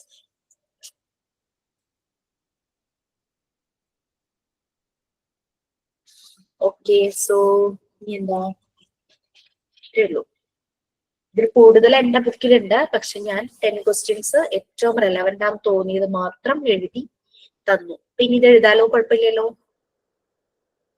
പിന്നെ കഴിഞ്ഞ ദിവസം എന്നോട് ഞാൻ ടേം എക്സാം നിങ്ങളാണ് പറഞ്ഞേ, അല്ലല്ലേ നിങ്ങളല്ല, വേറെ ബാച്ച്. നിങ്ങൾക്ക് ചിലപ്പോ മെയിൻ എക്സാം മിക്കവാറും 7 to 8 ടൈം ആയിരിക്കും. അപ്പോ എന്നോട് നമസിന്റെ സമയം ഇങ്ങനെ മാറിയ കാര്യം അറിഞ്ഞു. എനിക്കത് അറിയില്ല കേട്ടോ, സമയം മാറുന്നുള്ളത്. സമയം മാറി 6:58 തുടങ്ങുമ്പോഴാണെന്ന് പറഞ്ഞത്. അപ്പൊ ഞാനൊന്ന് ചോദിച്ചോട്ടെ, അങ്ങനെ ഒരു ഇത് വരുവാണെങ്കിൽ 7 to 8 തന്നെ എക്സാം വെച്ചിട്ട് നിങ്ങൾ ആ ജോയിൻ ചെയ്യുന്നതിനനുസരിച്ച് ടൈം എക്സ്റ്റെൻഡ് ചെയ്താൽ അങ്ങനെ കുഴപ്പമിട്ടോ? പറഞ്ഞ മനസ്സിലായോ? എന്തോ മിസ്സേ മനസ്സിലായില്ല, പറയാമോ? ഒന്നുമില്ല. നമ്മൾക്ക് ഇങ്ങനെ ഞാൻ MT8 പാർട്ട് 1 and 2 കഴിഞ്ഞപ്പോ നിങ്ങൾക്ക് ടേം എക്സാം ഉണ്ട്, എക്സാം ടൈം നൈറ്റിലാണ്, 7 to 8 ആയിരിക്കും എന്ന് പറഞ്ഞപ്പോൾ കുട്ടികൾ ഇങ്ങനെ റിക്വസ്റ്റ് ചെയ്തു, ഇങ്ങനെ നമസിന്റെ സമയം മാറുവാണ്. എനിക്ക് മാറുന്നുള്ളത് എനിക്ക് അറിയില്ലായിരുന്നു കേട്ടോ. 6:58 അങ്ങനെ എന്തോ ടൈമിലേക്ക് മാറി തോന്നുന്നു അല്ലെ. അപ്പോ എക്സാം ടൈം അപ്പം അങ്ങനെ പറഞ്ഞപ്പോ ഞാനത് പറയാമെന്ന് പറഞ്ഞു. അത് ശരിയാക്കാന്ന് പറഞ്ഞു. ഞാൻ ചോദിക്കുന്നത് ടൈം അത് തന്നെ വെച്ചിട്ട് 7 to 8 വെച്ചിട്ട് നിങ്ങൾ 7:15 ഒക്കെ ആയാൽ കുഴപ്പമില്ല എന്ന് കുട്ടികൾ പറയണ്ടായിരുന്നു. നിങ്ങൾ ജോയിൻ ചെയ്യുന്ന ടൈം അനുസരിച്ച് 1 hour കിട്ടിയാൽ പോരെ? അല്ല, ഞാനൊന്ന് മാമിനോട് സംസാരിക്കാൻ വേണ്ടിയിട്ടായിരിക്കും, അത് ഓക്കെ ആണോ എന്ന് അറിയാൻ വേണ്ടിയിട്ടായിരുന്നു. ഇടയ്ക്ക് വെച്ച് ജോയിൻ ചെയ്യുമ്പോൾ വല്ല ഡിസ്റ്റർബൻസ് ഉണ്ടാവും എന്നുള്ളത് എനിക്ക് അവരോടും കൂടെ ചോദിക്കണമല്ലോ. അപ്പൊ ടൈം അങ്ങനെ ഷിഫ്റ്റ് ചെയ്യണോ അതോ ഇങ്ങനെ ആക്കിയിട്ട്? കാരണം നമുക്ക് 10 minutes 50 questions അറ്റൻഡ് ചെയ്തപ്പോ നിങ്ങൾക്ക് മാക്സിമം എത്ര ടൈം ഒക്കെ എടുത്തു ടേം എക്സാം ചെയ്തപ്പോ? 10-20 അത്രയൊക്കെയല്ലേ വന്നിട്ടുള്ളൂ? ചില സമയത്ത് നെറ്റിന്റെ ഇഷ്യൂ ഉണ്ട് മിസ്സേ. നെറ്റ് പോകുമ്പോ 1 hour കിട്ടും. മിസ്സേ കുറെ പേർക്ക് ഇപ്പൊ മോഡൽ എക്സാം കഴിഞ്ഞപ്പം കുറെ പ്രശ്നങ്ങളുണ്ട്. അതുപോലെ നമ്മുടെ ഫൈനലിന് ഉണ്ടാവോ? ഫസ്റ്റിന് അങ്ങനെ ഉണ്ടായിരുന്നു. ആൻസർ ഷീറ്റ് ലാസ്റ്റ് വരെ ചെയ്തിട്ട് നമുക്ക് സബ്മിറ്റ് ചെയ്യുന്ന ടൈമില് നെറ്റ് പോയി. അപ്പോ അതില് പിന്നെ രണ്ടാമത് വന്ന് എടുത്തപ്പോ കുറെ ക്വസ്റ്റ്യൻസ് അതിൽ പോയി, ക്ലിയർ സെക്ഷൻ ആയി പോയിന്ന് തോന്നുന്നു. നമുക്കത് നോക്കാനും പറ്റിയില്ല. അപ്പോ ചെക്ക് ചെയ്യാൻ പറ്റിയില്ല. ഓക്കെ, നമുക്ക് നോക്കാം എന്തായാലും അതൊക്കെ ക്ലിയർ. ഇപ്പൊ 2 ടേം എക്സാം എഴുതിയപ്പോ ഒരു പ്രാക്ടീസ് ആയിട്ടുണ്ടല്ലോ. ആൻസർ കീ ഒന്ന് പ്രൊവൈഡ് ചെയ്യാൻ പറ്റുമോ? നമുക്ക് ഏതാ തെറ്റിയതെന്ന് ഒരു ഐഡിയ കിട്ടണില്ല. അതൊന്ന് സ്കോർ വന്നിട്ടില്ലല്ലോ. ഫസ്റ്റ് മോഡലിന്റെ സെക്കൻഡ് വന്നിട്ടില്ല. സ്കോർ വന്നതിന് ശേഷമാണ് നമ്മൾ ആൻസർ കീസ് പ്രൊവൈഡ് ചെയ്യുന്നതെന്നാണ് എന്റെ ഓർമ്മ. ഓക്കെ, അപ്പൊ നമ്മൾ ഇനി 2 ദിവസം കൂടെ കാണും. ഒരെണ്ണം പ്രാക്ടിക്കലിന് വേണ്ടിയിട്ടുള്ളതും അത് നൈറ്റിലായിരിക്കും കേട്ടോ. ഞാൻ നൈറ്റ് വെക്കുന്ന കുറെ പേര് കയറും, അതുകൊണ്ടാണ്. പിന്നെ നമ്മുടെ തിയറി എക്സാമിന് മുമ്പ് ഒരു റിഫ്രഷിംഗ്. Main exam ആവാനായി. എന്തോ മെയിൻ എക്സാം ആകാറായിട്ടുണ്ട്. ഡേറ്റ് വന്നിട്ടില്ല, പറയാം. പ്രാക്ടിക്കൽസ് കഴിഞ്ഞിട്ടാണോ എന്ന് അറിയില്ല. നിങ്ങൾക്ക് ഇൻസ്റ്റിറ്റ്യൂട്ടിൽ നേരിട്ട് വന്ന പ്രാക്ടിക്കൽസ് ഉണ്ടല്ലോ, ഇത് കഴിയുമ്പോ ഓൺലൈൻ കഴിയുമ്പോ അത് വരും. അപ്പൊ ഇനി ഇന്റേൺഷിപ്പ് ചെയ്യാൻ പറ്റില്ല? എന്താണ്? ഇന്റേൺഷിപ്പിന് ഇനി പോവാൻ പറ്റില്ല? പിന്നെന്താ, ഇന്റേൺഷിപ്പ് എപ്പോ വേണമെങ്കിലും പോവാലോ. എത്ര ദിവസം മിനിമം ചെയ്യണം? ഒരു 10 to 15 days മതി. ഓക്കെ. അല്ല, എനിക്ക് കൺസേൺ ലെറ്റർ വന്നിട്ടുണ്ട്. അപ്പൊ ഞാൻ പോയാലോ എന്നുള്ള. ചെയ്തോളൂ, അതൊന്നും പ്രശ്നമില്ല. മിസ്സേ, എനിക്ക് 2 ദിവസം പോവാൻ പറ്റുള്ളൂ, അല്ലാത്ത ദിവസം അവർ തരത്തില്ല. ടീച്ചർ എന്നെ വിളിച്ചു പോയതാ. കുഴപ്പമില്ലല്ലോ അല്ലെ? അത് ഇന്റേൺഷിപ്പ് ആയിട്ട് കൂട്ടുവോ? അല്ല, നമ്മൾക്ക് അതൊരു പ്രശ്നമില്ല. അത് പക്ഷെ അതിന്റെ കംപ്ലീറ്റ് ഒരു ഡേറ്റ എഴുതി വെച്ചാൽ മതി. പിന്നീട് അല്ലെങ്കിൽ നമ്മൾ മറന്നു പോകും. നമ്മൾ ചെന്ന് എന്തൊക്കെയാ ചെയ്തത്, എന്തൊക്കെ ആക്ടിവിറ്റീസ് കൊടുത്തു, കുട്ടികളുടെ റെസ്പോൺസ് എന്തായിരുന്നു, അങ്ങനെയുള്ള ഒരു അനാലിസിസ് ഒന്ന് എഴുതി വെക്കണം. പോകാൻ പറ്റുമോ? കുഴപ്പമില്ല, അത്രയെങ്കിലും തന്നല്ലോ. അവിടെ എങ്ങനെയല്ലേ? ഓക്കെ, സഫിയ. മിസ്സേ, ജൂലൈ 10 എക്സാം ഉണ്ടാവോ? അയ്യോ, എനിക്ക് ഡേറ്റ് കൺഫേം ആവാതെ എനിക്കത് പറയാൻ പറ്റില്ല. നോക്കട്ടെ, ഞാൻ എന്നിട്ട് മാമിനോടൊന്ന് സംസാരിച്ചോട്ടെ. ഈ എക്സാമിനെ നമ്മുടെ ടെക്സ്റ്റ് എന്നുള്ള ക്വസ്റ്റ്യൻസ് അല്ലേ വരുള്ളൂ? എക്സ്ട്രാ ക്വസ്റ്റ്യൻസ് ഒന്നും വരില്ലല്ലോ? വേണോ? വേണ്ട, ഇത് തന്നെ കഷ്ടമാവണു. ചില സമയത്ത് നമുക്ക് കൺഫ്യൂഷൻ ആവുന്നുണ്ട്. ക്വസ്റ്റ്യൻ വായിച്ച് ഏതാ ഉത്തരം എന്ന് നമുക്ക് അറിയാം, പക്ഷെ എന്നാലും ഇതാണോ അതാണോ എന്ന് കൺഫ്യൂഷൻ. ഇപ്പോ ടീച്ചറെ, ആ ഫോർമാറ്റിംഗ് പ്ലേസ് ഇല്ലേ, നമ്മുടെ ചൈൽഡ്ഹുഡും അഡൽട്ട്ഹുഡും, ടീച്ചർ എത്ര പ്രാവശ്യം പറഞ്ഞു തന്നിട്ടുള്ളതാണ് ഇത് തെറ്റാൻ സാധ്യതയുണ്ട്. ഇങ്ങനെ 2 പേരും 4 പേരും. അപ്പൊ നിങ്ങൾ കറക്റ്റായി ചെയ്യണം എന്ന് പറഞ്ഞിട്ട് പോലും ഞാനത് തെറ്റിച്ചു. അപ്പൊ അതാ പറയുന്നത്. അതിന്റെ ആൻസർ വരെ 4 ഫോർമാറ്റീവ് പ്ലെയിൻസ് അല്ലേ? 2 പീരീഡ് അല്ലേ? 4 periods, 4 formative planes, 2 stages. 2 സ്റ്റേജസിനെയാണ് 4 period അല്ലെങ്കിൽ 4 ഫോർമാറ്റീവ് പ്ലെയിൻസ് ആയിട്ട് ഡിവൈഡ് ചെയ്തിരിക്കുന്നത്. നമുക്ക് ക്വസ്റ്റ്യൻ വന്നത് എന്തായിരുന്നു? 4 ആൻസർ വരുന്ന ഫോർമാറ്റീവ് പ്ലെയിൻസ് ആയിരുന്നോ? ഫോർമാറ്റ് അതെ 4 ആയിരുന്നു. ഞാൻ ആദ്യം 4 ആക്കിയിട്ട് പിന്നെ എനിക്ക് കൺഫ്യൂഷൻ വന്നിട്ട് പിന്നെ 2 ആക്കിയിട്ടു. അപ്പൊ 2 എന്നുള്ള ആൻസർ ഞാൻ കൊടുത്തില്ലായിരുന്നെങ്കിൽ ശരിയാക്കിയേനെ അല്ലേ? കറക്റ്റ് ശരിയാക്കുന്നു. അല്ല ആദ്യം 4 ചെയ്തു, എന്നിട്ട് പിന്നെ രണ്ടാമത് നമ്മൾ ഒന്നും കൂടി ചെക്ക് ചെയ്യുമല്ലോ കറക്റ്റ് ആണോ നമ്മൾ ചെയ്തെന്നുള്ളത്. അതിലാണ് തെറ്റിച്ചത്. എന്തായാലും കുറച്ച് ഈസി ഉള്ളത് മുമ്പത്തെ ക്വസ്റ്റ്യൻ പേപ്പർ ഒക്കെ ബേസ് ചെയ്തിട്ടല്ലേ ഇടുള്ളൂ അല്ലേ? അങ്ങനെയല്ലേ ഇടുള്ളൂ? ഞാൻ നിങ്ങൾക്കൊരു സെഷൻ ഇനി വരുന്നു പറഞ്ഞില്ലേ തിയറിയുടെ, അത് സ്കിപ്പ് ആവാതെ കാണാം. കാരണം എന്തായാലും നമുക്ക് ഫുൾ മാർക്ക് കിട്ടുന്ന പോലെയുള്ള ക്വസ്റ്റ്യൻസ് ഒക്കെ ഇടണേ ടീച്ചറെ. ഇതുവരെയുള്ള എല്ലാ ബാച്ചുകളിലും അവർക്ക് ഞാൻ വിചാരിച്ചു പാർട്ട് 1 പാർട്ട് 4 ഇതൊക്കെ ഭയങ്കര മാർക്കായിരിക്കുന്നു. പക്ഷെ എന്റെ സെഷനാണ് മിക്കവരും സ്കോർ ചെയ്തേക്കുന്നത്. 100 വാങ്ങിച്ചവരുണ്ട്. നമ്മളെ കുട്ടികളുടെ അടുത്ത് എപ്പോഴും ഒരു മാർക്ക് പോലും കളയരുത്, അങ്ങനെ എങ്ങനെ അവർക്ക് ഭയങ്കര സ്ട്രിക്റ്റ് ആയിരിക്കും, ചിലപ്പോൾ അടിക്കുകയൊക്കെ ചെയ്യും. ഇത്രയും നന്നായി പഠിപ്പിച്ചു തന്നിട്ട് നീ മാർക്ക് കുറച്ചോ എന്നൊക്കെ പറഞ്ഞിട്ട്. എന്നിട്ടിപ്പോ ഞാൻ നമ്മൾ തന്നെ ഒന്ന് നോക്കുമ്പോ അയ്യോ നമ്മള് പോലും ഇങ്ങനെ തെറ്റിച്ചല്ലോ എന്ന് തോന്നാറുണ്ട്. നമ്മള് കുട്ടികളോട് നമ്മൾ അഡൾട്ടിന്റെ പോയിന്റ് ഓഫ് വ്യൂലായിരിക്കും ചിന്തിക്കുന്നത് അല്ലെ? പക്ഷെ നമ്മൾ അതേ ലെവലിലേക്ക് നമ്മളുടെ ഇന്നർ ചൈൽഡിനെ ഒക്കെ പുറത്തെടുത്ത് നമ്മൾ ഇരുന്ന് പഠിക്കാൻ തുടങ്ങിയപ്പോഴാണ് നമുക്ക് മനസ്സിലാകുന്നത് അവരുടെ വിഷമങ്ങൾ. കുട്ടികൾ എന്ത് സ്ട്രെസ്സിലായിരിക്കും എന്നുള്ളതൊന്ന് ആലോചിച്ച് നോക്കിയേ പരീക്ഷ വരുമ്പോ. ഇനി നമുക്ക് നമ്മുടെ ആറ്റിറ്റ്യൂഡ് മാറുവാണല്ലോ കുട്ടികളോടുള്ളത്. അതാണ് നമുക്ക് ഈ ഒരു മെത്തേഡ് കൊണ്ടുള്ളത്. ഈവൻ നമ്മുടെ പേഴ്സണൽ ലൈഫിലൊക്കെ തന്നെ അതിന്റെ ഒരു ഇമ്പാക്ട് വരും. അതുകൊണ്ട് ഒരിക്കലും നമ്മളിത് ഈ ഒരു ഇത്രയും കാലങ്ങൾ ഇതിനു വേണ്ടിയിട്ട് സ്പെൻഡ് ചെയ്തത് ഒട്ടും നമുക്ക് റിട്ടേൺസ് കിട്ടും നമ്മളുടെ സ്വന്തം ജീവിതത്തിലെങ്കിലും. മിസ് പ്രാക്ടിക്കൽ ക്ലാസ് ഇട്ടിട്ടുണ്ട് 12th-നാണ്. MP6-നും MP7-നും സാറ്റർഡേ 12th. സാറ്റർഡേ ആണ് എനിക്ക് നേരത്തെ ഇട്ടത്. നിങ്ങൾക്ക് വല്ല ടിക്കറ്റ് ഒക്കെ ബുക്ക് ചെയ്യണമെങ്കിലോ എന്ന് വെച്ചിട്ടാണ് നേരത്തെ കൊടുത്തത്. ഇന്നിപ്പോ എന്നെ വിളിച്ച് ചോദിച്ചിരുന്നു. അപ്പോ നെക്സ്റ്റ് സാറ്റർഡേ അതിന്റെ അടുത്ത സാറ്റർഡേ കോൺവൊക്കേഷൻസ് MTD അല്ല മറ്റേ ഹോസ്പിറ്റൽ അഡ്മിനിസ്ട്രേഷന്റെ കോൺവൊക്കേഷൻസ് ഉള്ളത് കൊണ്ടാണ് 12th-ന് ഇല്ല. നമുക്ക് ഈ മെയിൻ എക്സാം ഒക്കെ കഴിഞ്ഞ് അതിന്റെ റിസൾട്ട് ഒക്കെ വന്നിട്ടാണോ കോൺവൊക്കേഷൻ തീരുമാനിക്കുക? അതേ സഫിയ, കാരണം നമുക്ക് സർട്ടിഫിക്കറ്റ് ഉണ്ട്, അത് കൂടാതെ മാർക്ക് ലിസ്റ്റ് ഉണ്ട്. മാർക്ക് ലിസ്റ്റില് നമ്മുടെ തിയറി എക്സാമിന്റെ മാർക്കും വരും, പ്രാക്ടിക്കൽ എക്സാം അല്ല പ്രാക്ടിക്കൽ വൈവ നമ്മൾ ചെയ്യില്ലേ അതിന്റെ മാർക്കും വരും. എന്നിട്ടാണ് എല്ലാത്തിനും ഫുൾ മാർക്ക് കിട്ടിയ ഏതെങ്കിലും കുട്ടികളുണ്ടോ? ഉണ്ടെന്ന് തോന്നുന്നു. അങ്ങനെയുള്ള കുട്ടികൾക്ക് എന്തെങ്കിലും സ്പെഷ്യൽ ആയിട്ട് എന്തെങ്കിലും കൊടുക്കുന്നുണ്ടോ? അവർക്ക് മൊമെന്റോ, ടോപ്പേഴ്സിന് മൊമെന്റോ ഉണ്ട്. സഫിയ മിക്കവാറും അടിക്കാനുള്ള പ്ലാനാ തോന്നുന്നു. അല്ല അതിപ്പോ എല്ലാവർക്കും ആഗ്രഹം ഉണ്ടാവും. കിട്ടിയിട്ടില്ലെങ്കിലും എല്ലാവർക്കും ആഗ്രഹം ഉണ്ടാവല്ലോ അങ്ങനെ ഒരെണ്ണം വേണമെന്നുള്ളത്.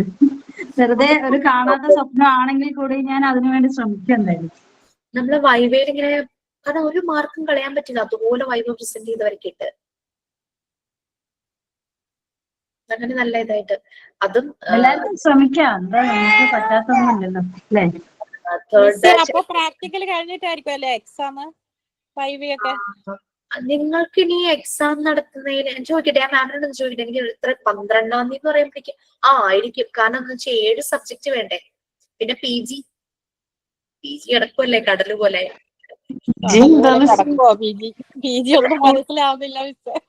ഒന്നും മനസ്സിലാവുന്നില്ലേ? ഞാനൊരു സെഷൻ കളിച്ചിട്ടുണ്ടായിരുന്നു, പക്ഷെ എനിക്ക് ഭയങ്കര ബോറിംഗ് ആ. ഞാനിപ്പോ PGന്റെ ക്ലാസ്സിൽ അധികം കയറാറേ ഇല്ല. ബാച്ചിന്റെ കൂടെ തന്നെ പോയാ മതിയായിരുന്നു. ഇത് ഇപ്പൊ 2ാമത് സ്റ്റാർട്ട് ചെയ്തപ്പോ ഭയങ്കര സ്പീഡിലാ പോണത് ക്ലാസ്. നമുക്ക് എത്താൻ പറ്റണില്ല, ഭയങ്കര സ്പീഡാണ് PGയുടെ ക്ലാസ്. PG ഇനി 1.5 മണിക്കൂറായിരിക്കും. അടിപൊളി. മിസ്സേ ഞാനിപ്പോ നാട്ടിലില്ല, ഞാൻ എങ്ങനെ എക്സാം ഒക്കെ എഴുതുക, പ്രാക്ടിക്കൽ എങ്ങനെ അറ്റൻഡ് ചെയ്യാന്നൊന്നും അറിയില്ല. നേരിട്ട് വരാൻ പറ്റില്ലായിരിക്കും അല്ലേ? ഇല്ല, പ്രാക്ടിക്കലിനൊന്നും വരാൻ കഴിയില്ല. മിസ് പ്രാക്ടിക്കലിന് വരുമ്പോൾ റെക്കോർഡ്സ് ഒക്കെ കംപ്ലീറ്റ് ആക്കണോ? പ്രാക്ടിക്കൽസിന് വരുമ്പോ നിങ്ങൾക്ക് കംപ്ലീറ്റ് ആയതൊക്കെ കൊണ്ടുവന്നാൽ ഞങ്ങൾ സൈനും സീലും ഒക്കെ വെച്ച് തരാം.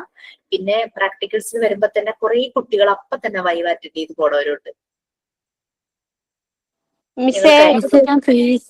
ഞാൻ ഫീസ് അടിച്ചിട്ടില്ല. എനിക്ക് ഇവരെ ഈ ബാച്ചിന്റെ കൂടെ അല്ലാതെ അടുത്ത ബാച്ചിന്റെ കൂടെ എക്സാം എഴുതാൻ പറ്റുമോ? ഞാൻ ആഗസ്റ്റ് ലാസ്റ്റിലെ നാട്ടിലെത്തുള്ളൂ. ആഷിത തന്നെയാണ് പേര്, കാണുന്നത് തന്നെയാണ് പേര്. അതെ അതെ.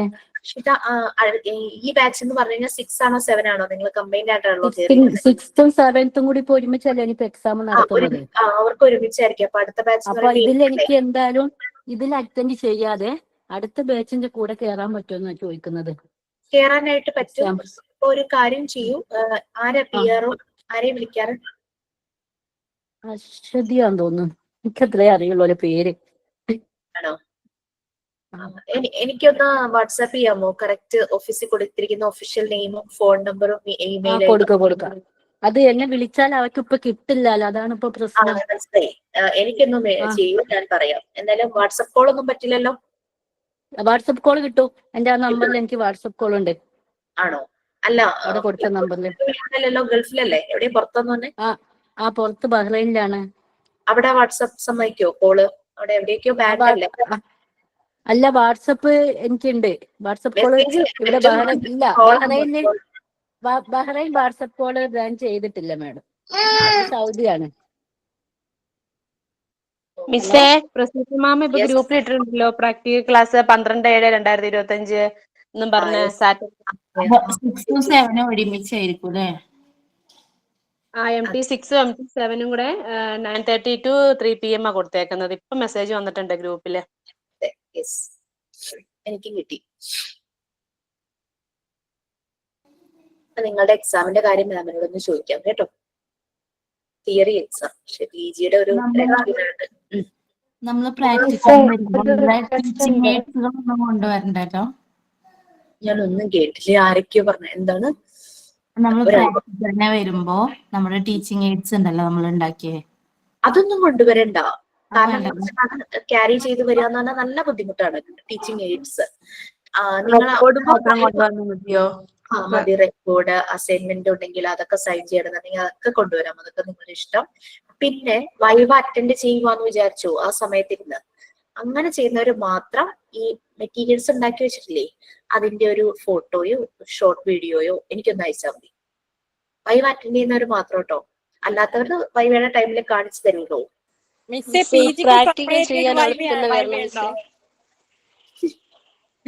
കേട്ട ഒന്നിന് മറുപടി പറയാം. PGക്ക് സെപ്പറേറ്റ് വൈവയാണോ എന്നുള്ളത്.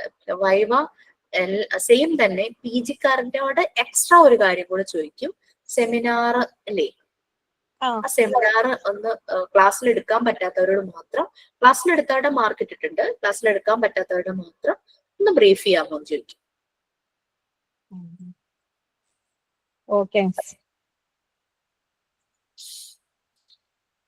പിന്നെ എന്തായിരുന്നു വേറെ ആരോ? ഞാനാ ചോദിച്ചത് മിസ്സേ, ഈ പ്രാക്ടിക്കൽ ചെയ്യാനേ ഇൻസ്റ്റിറ്റ്യൂട്ടിൽ തന്നെ വരണോ എന്നുള്ളതാ. വരാൻ പറ്റിയില്ലെങ്കിൽ എന്താ ചെയ്യാ? നമ്മളിത് കമ്പൽസറി ആയിട്ട് പറഞ്ഞതല്ല. നമ്മൾക്ക് കുട്ടികൾ തന്നെ ഫസ്റ്റ് ബാച്ച് നിങ്ങളോട് പറഞ്ഞു ഞങ്ങൾക്ക് നേരിട്ട് വരണം എന്ന് പറഞ്ഞപ്പോഴാണ് ഓരോ ബാച്ച് ഇങ്ങനെ ആയത്. കാരണം നേരിട്ട് വരുമ്പോഴാണ് ആ മെറ്റീരിയൽസിനെ കുറിച്ചൊരു ക്ലാരിറ്റി കിട്ടുന്നത്. അപ്പൊ വരാൻ പറ്റാത്തവർക്ക് നമ്മൾ എന്തായാലും ഓൺലൈൻ ആയിട്ട് സെഷൻ കൊടുക്കുന്നുണ്ട്. അത് കൂടാതെ നേരിട്ട് വരുന്നവരുടെ ഒരു റെസ്പോൺസിബിലിറ്റിയാണ് അത് നല്ല ക്ലിയർ ആയിട്ടുള്ള വീഡിയോ എടുക്കുക, നിങ്ങളുടെ പേഴ്സണൽ ഗ്രൂപ്പിൽ ഷെയർ ചെയ്യുക. വരാൻ പറ്റാത്തവർക്ക് അത് ഹെൽപ്ഫുൾ ആയിരിക്കും. അതേ നമുക്ക് ചെയ്യാനൊരു ഞങ്ങളുടെ PGക്കാർക്ക് ഒരു റിക്വസ്റ്റ് ഉണ്ട്. PGക്കാർക്ക് ഒരു റിക്വസ്റ്റ് ഉണ്ട്. എന്താന്ന് വെച്ചാൽ ഈ PGയില് കുറച്ച് എന്താ പറയാ ടഫായിട്ടാ തോന്നണേ. PG ആയിട്ട് കുറച്ച് ടഫായിട്ടൊക്കെ തോന്നണേ. അപ്പൊ അതിന്ന് വരുന്ന മാക്സിമം ക്വസ്റ്റ്യൻസ് ഒന്ന് മോക്ക് ടെസ്റ്റ് ആയിട്ട് ഇടാൻ ശ്രമിക്കാമോ പ്ലീസ്? Thank U.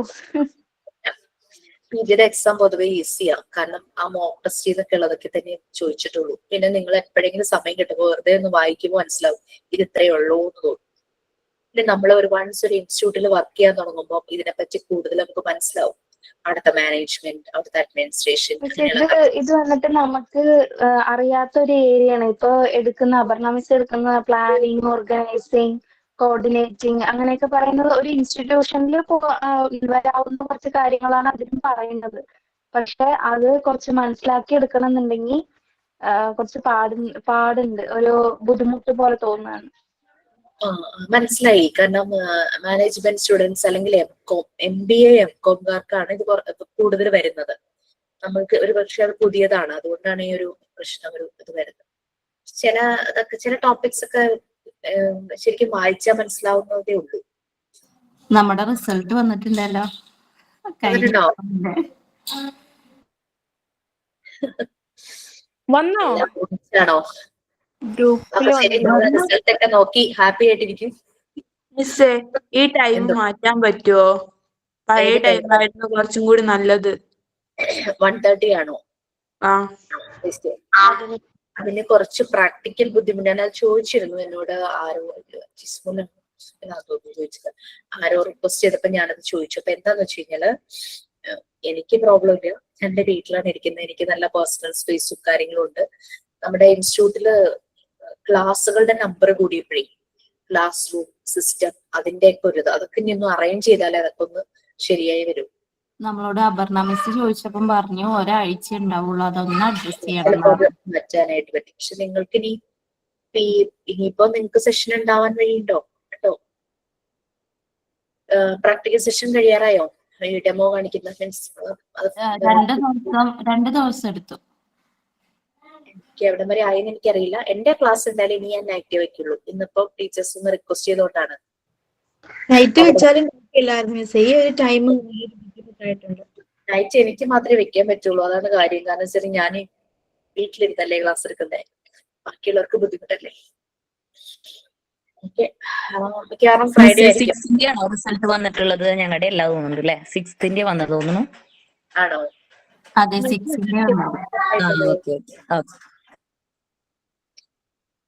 ഓക്കെ, അപ്പൊ നമുക്ക് സൈൻ ഔട്ട് ഉണ്ടെങ്കിൽ ആവാം. മിസ്സേ ഒരു കാര്യം കൂടെ, ഇന്നലത്തെ ക്ലാസ് ഉണ്ടല്ലോ യൂട്യൂബിൽ അപ്ലോഡ് ചെയ്തിട്ടുണ്ട്, പക്ഷെ നമുക്ക് ഗൂഗിൾ ക്ലാസ് റൂമിൽ അപ്ലോഡ് ചെയ്തിട്ടില്ല. അതിന്റെ നോട്ടിഫിക്കേഷൻ ഒന്നും വന്നിട്ടില്ല. ഞാൻ ജസ്റ്റ് യൂട്യൂബിൽ സെർച്ച് ചെയ്തപ്പോൾ 1 hour ബിഫോർ അപ്ലോഡ് ചെയ്തിട്ടുണ്ടായിരുന്നു. അത് ഇനി പുതിയ ലിങ്ക് ആയതുകൊണ്ടാണോ എന്ന് അറിയില്ല, ക്ലാസ് ഗൂഗിൾ ക്ലാസ് റൂമിൽ അപ്ലോഡഡ് ആയിട്ടുണ്ടായിരുന്നില്ല. ഒന്ന് പറയണേ. ഗൂഗിൾ ക്ലാസ് റൂമിൽ എന്തോ അപ്ഡേഷൻ നടക്കുവാന്ന് തോന്നുന്നു, അതുകൊണ്ടായിരിക്കാം. Okay fine. മിസ്സേ 5ാമത്തെ റെക്കോർഡിന്റെ ഡീറ്റെയിൽസ് ഒന്ന് ഇടാൻ പറയണേ, കാരണം പ്രാക്ടിക്കൽ ആയല്ലോ 12-ന്. ഇപ്പൊ തന്നെ കൊടുക്കാം കേട്ടോ.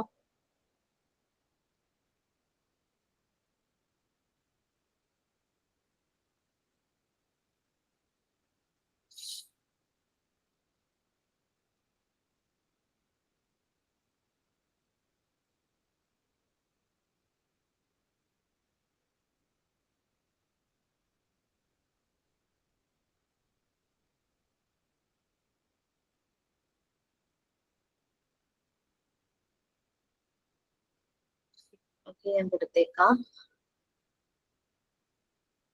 Ma'am yes. ഞാൻ പിങ്കിയാണ് MT5 ഉണ്ടായിരുന്നത്. എക്സാം MT6 കൂടെ എഴുതുന്നത്. അപ്പൊ PG എക്സാം ഉണ്ടാവും. അതെ അതെ അതെ. ബേബിക്ക് 2 month ആയി, 60 ദിവസം കഴിഞ്ഞു. അപ്പൊ ഞാൻ എക്സാം ഇവരുടെ കൂടെ എഴുതിയായിരുന്നു. Term 1ഉം term 2 എഴുതിയായിരുന്നു. എനിക്കൊരു ഡൗട്ട്, PGയുടെ എക്സാം ഈ മന്ത് തന്നെ ഉണ്ടാവോ? നമ്മുടെ MT6 MT7 PGയുടെ എക്സാം ഈ മന്ത് തന്നെ നടത്തുവാണെങ്കിൽ നിങ്ങളുടെ കോഴ്സ് കംപ്ലീഷൻ പെട്ടെന്നാകും. സോ ഞങ്ങൾ അതിനുവേണ്ടി സ്ട്രഗിൾ ചെയ്യുവാണ്. അപ്പോ എന്തുപറ്റി? അറിയാൻ വേണ്ടിട്ടേ ബുക്ക് തുറന്നിട്ടില്ല. PG ക്ലാസ് ഓടിച്ചിട്ട് തീർന്നായിരുന്നത് നമ്മുടെ. പിന്നെ ഞാൻ തുറന്നിട്ടില്ല. അപ്പൊ ഞാൻ അറിയാൻ വേണ്ടിട്ടായിരുന്നു. ഒരു കാര്യം ചോദിക്കട്ടെ, ഈ 1500 എന്ന് പറയുന്നത് PGയുടെയും ഡിപ്ലോമയുടെയും കൂടിയുള്ള മാർക്കാണോ? 1500 എന്ന് പറഞ്ഞിട്ട് വരുന്നത് 708, 7, 8, 9, 900 plus 600 is 1500. 900 for theory and 600 for practical. PGക്ക് 1500. ഡിപ്ലോമയ്ക്ക് ആകുമ്പോൾ 7 papers, 700 plus 5 practical session, 1200. രണ്ടും നമ്മൾ എഴുതണ്ടേ? അന്നേരം PG എഴുതണം, ഡിപ്ലോമ എഴുതണോ PGക്കാര്? PGയുടെ 2 പേപ്പർ അല്ലേ ഉള്ളൂ എക്സ്ട്രാ. അതല്ല മിസ്സേ, ഇപ്പം ഡിപ്ലോമയുടെ എക്സാം എഴുതി കഴിഞ്ഞതിന് ശേഷം PGയുടെ എക്സാമും സെപ്പറേറ്റ് ആയിരിക്കത്തില്ലേ? എക്സാം എന്ന് ഉദ്ദേശിക്കുന്നത് ആ 2 പേപ്പർ മാത്രമേ ഉള്ളൂ. ഓക്കെ. മറ്റേത് നിങ്ങൾ കോമൺ ആയിട്ട് ഒരുമിച്ച് എഴുതുന്നേ. ക്ലിയർ ആയില്ലേ? 7 സബ്ജക്ട് നിങ്ങൾ 2 കൂട്ടരും ഒരുമിച്ച് എഴുതും, പ്ലസ് 2 സബ്ജക്ട്സ് വേറെ എഴുതും. അപ്പൊ 2 സബ്ജക്ട് പിന്നെ ആയിരിക്കും എക്സാം ഉണ്ടാവുക അല്ലേ? അതെ അതെ, നമ്മുടെ PG ടോപ്പിക്സ് കഴിയുമ്പോൾ. Okay, thank you miss. നമുക്ക് എക്സാം വരുന്നത് പിങ്കി നമുക്ക് PG ഒരു 1 വീക്കും കൂടെ കഴിയുമ്പോഴേക്കും കറക്റ്റ് മിക്കവാറും ഈ മാസം തന്നെ ജൂലൈയിൽ തന്നെ കാണും. അത് പിങ്കി റെസ്റ്റ് ഒക്കെ ചെയ്യുന്ന ഹസ്ബൻഡിനോടൊന്ന് വായിച്ചു തരാൻ പറ, ഒരു പണി കൊടുക്കാലോ. ആർക്കും നേരമില്ല. മിസ് നമ്മുടെ എക്സാം വരുന്നത് നൂൺ സെക്ഷനിലാണോ, ഉച്ചയ്ക്കാണോ വരുന്നത്? അല്ലല്ലോ ദീപ, നമ്മൾ 7 to 8 തന്നെയായിരിക്കും എക്സാം ടൈം. കാരണം ജോലിക്ക് പോണവരുണ്ടല്ലോ പകല്. 7 to 8 ആണല്ലേ. അപ്പോൾ ഇന്ന് ഞാൻ ഇന്റേൺഷിപ്പ് ചെയ്ത സ്കൂളിൽ അവർ ഇന്ന് എന്നെ ഇന്റർവ്യൂവിന് വിളിച്ചിട്ടുണ്ടായിരുന്നു. അവിടെ ഒരു വേക്കൻസി ഉണ്ട്, ജോയിൻ ചെയ്യാൻ താല്പര്യം ഉണ്ടോന്ന് ചോദിച്ച്. അപ്പോൾ അവർ ചോദിച്ചു എക്സാം എപ്പോഴാ, ഇപ്പം എക്സാം കഴിഞ്ഞിട്ടില്ല എന്ന് പറഞ്ഞു. അപ്പം ഞാൻ വിചാരിച്ചു ഉച്ച ടൈമിലായിരിക്കും എന്ന്. അപ്പോൾ അവർ പറഞ്ഞു അപ്പോൾ ആ ടൈമിൽ മാത്രം കുഴപ്പമല്ലേ ഉള്ളൂ, അല്ലാത്തപ്പോൾ ക്ലാസ് അങ്ങനെയൊന്നും നമ്മുടെ ക്ലാസ്സിന് ബുദ്ധിമുട്ടാവില്ലല്ലോ എന്ന് ചോദിച്ചു. അതാ ഞാൻ ചോദിച്ചത്. അപ്പൊ നൈറ്റിലാണല്ലേ എക്സാം വരിക? കാരണം നമ്മൾ അങ്ങനെ വെക്കാൻ കാരണം ഒത്തിരി റിക്വസ്റ്റ് വന്നു ജോലിക്ക് പോകുന്നവർക്ക് അതിന്റെ ഇടയിൽ ഇരുന്ന് എക്സാം എഴുതാൻ കുറെ അവർ സ്ട്രഗിൾ ചെയ്തേ. അപ്പൊ അതുകൊണ്ടാണ് നമ്മൾ എക്സാമിനൊരു കോമൺ ടൈം എന്നുള്ള രീതിയിൽ അത് വെച്ചത്. 8ന്റെ അങ്ങ് പോയി കഴിഞ്ഞാൽ നമ്മുടെ 2 പേര് നമ്മുടെ ഇൻവിജിലേറ്ററിന് വേണ്ടിയിട്ട് ഓഫീസിലെ സ്റ്റാഫ് ആ ടൈമിൽ വന്ന് ഇൻസ്റ്റിറ്റ്യൂട്ടിൽ വന്ന് ഇരിക്കും നിങ്ങൾക്ക് വേണ്ടിയിട്ട്. അതുകൊണ്ട് ഒത്തിരി ലേറ്റ് ആകാതെ 7 to 8 ആകുമ്പോൾ അവർക്കും കൺവീനിയന്റ് ആണല്ലോ. കഴിഞ്ഞ് കഴിയുമ്പോൾ കുറെ കാര്യങ്ങൾ ഇത് കഴിയുമ്പോൾ അവർക്ക് ചെയ്യണം. കാരണം സ്കോർ എല്ലാം വന്നിട്ടുണ്ട്, എല്ലാം ഉറപ്പ് വരുത്തി എല്ലാം ആക്കി ക്ലോസ് ചെയ്തിട്ട് വേണം അവർക്ക് പോകാൻ. അതുകൊണ്ടാണ് 7 to 8 ആക്കിയത്. കുറെ കൂടെ വൈകി കഴിഞ്ഞാൽ അവർക്ക് വീട്ടിൽ പോകാൻ ലേറ്റ് ആവുമല്ലോ. Okay miss. ബൂസ്റ്റർ കോഴ്സിനെ കുറിച്ച് എന്താ അഭിപ്രായം? നല്ല തന്നെ കേട്ടോ. കാരണം വെച്ചാൽ നമ്മള് മോണ്ടിസോറി കോഴ്സ് ചെയ്തു, സർട്ടിഫിക്കറ്റ് കിട്ടി, മാർക്ക് ലിസ്റ്റ് കിട്ടി എന്ന് പറഞ്ഞിട്ട് നമുക്ക് നമ്മളൊക്കെ എനിക്ക് എല്ലാം മനസ്സിലായി എന്നുള്ള രീതിയിൽ നമ്മൾ അപ്ഗ്രേഡ് ചെയ്യണം. അതിപ്പോ എന്ത് പഠിച്ചാലും നമ്മൾ അപ്ഗ്രേഡ് ചെയ്യുന്നത് നല്ലതാണല്ലോ. ഈ എക്സാം ഒക്കെ കഴിഞ്ഞാൽ പിന്നീട് ആയാലും ചെയ്താൽ മതിയോ? മതി, സമയം പോലെ ഒരു ജോലി കിട്ടിയതിനു ശേഷം ആയാലും മതി. കോഴ്സ് ഇവിടെ ഉണ്ടാവും. വേറെ എവിടെയെങ്കിലും ആണോ ചെയ്യാൻ താല്പര്യം? No problem. നമ്മുടെ പിന്നെ എനിക്ക് കുറെയൊക്കെ ഞാൻ അതിനകത്ത് ചെയ്യുന്നുണ്ട്, അപ്ഡേറ്റ് ചെയ്യുന്നുണ്ട് ടോപ്പിക്സ്. നമ്മുടെ കോഴ്സിൽ അപ്ഗ്രേഡ് ചെയ്യുന്നുണ്ട്.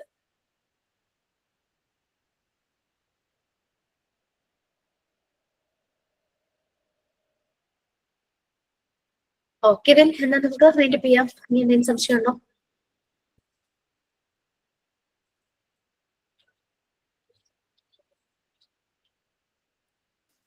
പേഴ്സണലായിട്ട് ഒരു കാര്യം ചോദിക്കാനാണ്.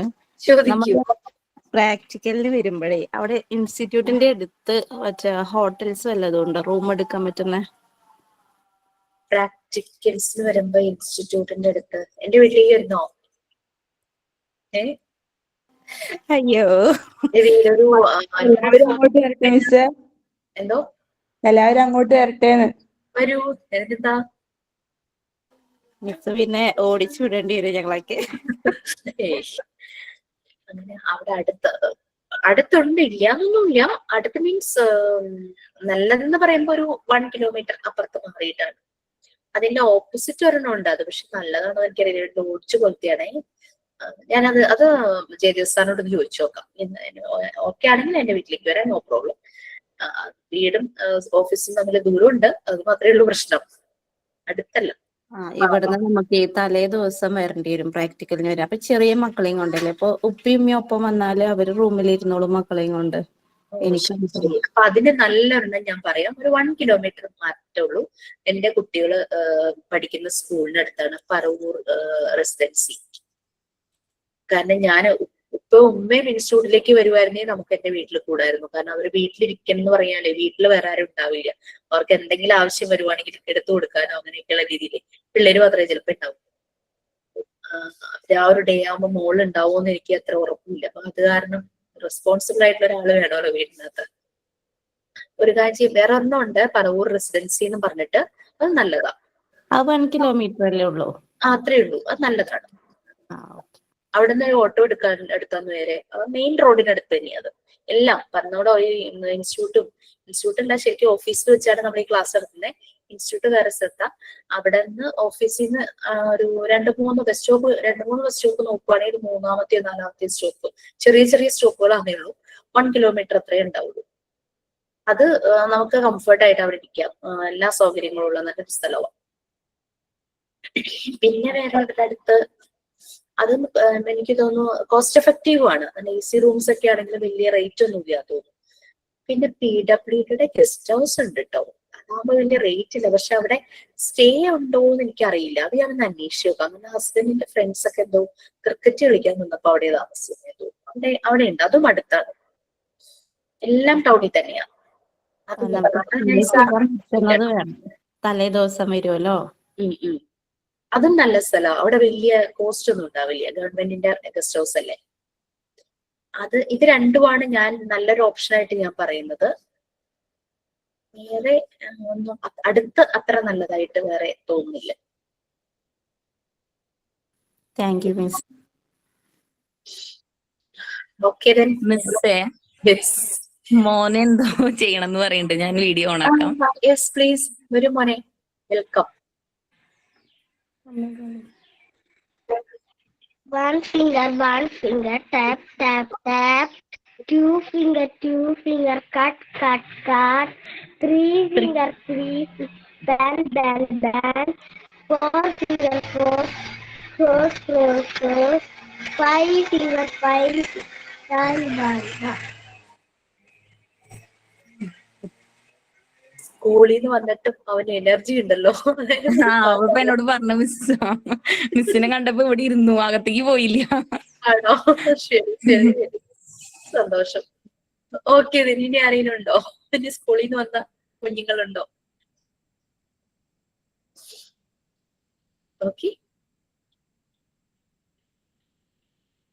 ഓക്കെ തന്നെ. അപ്പൊ നമുക്ക് മിക്കവാറും ഫ്രൈഡേ ആയിരിക്കും കേട്ടോ ഞാൻ നെക്സ്റ്റ് സെഷൻ വെക്കും. PGയുടെ ക്ലാസ് ഉണ്ടല്ലേ, അത് മറന്നു. ഫ്രൈഡേ വെക്കാൻ പറ്റില്ല. സാറ്റർഡേ വെച്ചാലോ? സാറ്റർഡേ, മൺഡേ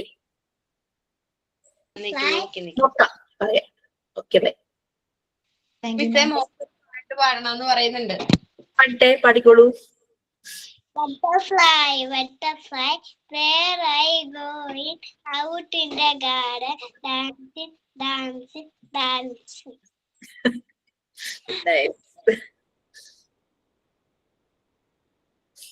ഓക്കെ, അപ്പൊ കുട്ടികളൊക്കെ സ്കൂളിൽ നിന്ന് വന്ന സമയാണല്ലേ? ടൈം മാറ്റാൻ അതുകൊണ്ടാ പറഞ്ഞേ. മനസ്സിലായി. ഇവിടെ എന്തോ ഒരു ശരിയാക്കണം. ആ ഒരു സിസ്റ്റം ഒക്കെ ഒന്ന് കറക്റ്റ് ചെയ്ത് ക്ലാസ് റൂം ഒക്കെ ശരിയാക്കുമ്പോഴേക്കും. ഇത് മാത്രമേ ഉള്ളൂ. HA ഉണ്ട്, HRM ഉണ്ട്, MD മാത്രമേ ഉള്ളൂ അല്ലല്ലോ. പല ക്ലാസ് നടക്കണ്ടേ. ഇൻസ്റ്റിറ്റ്യൂട്ട് നിങ്ങൾ ജസ്റ്റ് ഒന്ന് വിസിറ്റ് ചെയ്താൽ നിങ്ങൾക്ക് മനസ്സിലാവും. Okay then bye. Thank you miss. Thank you miss. Bye.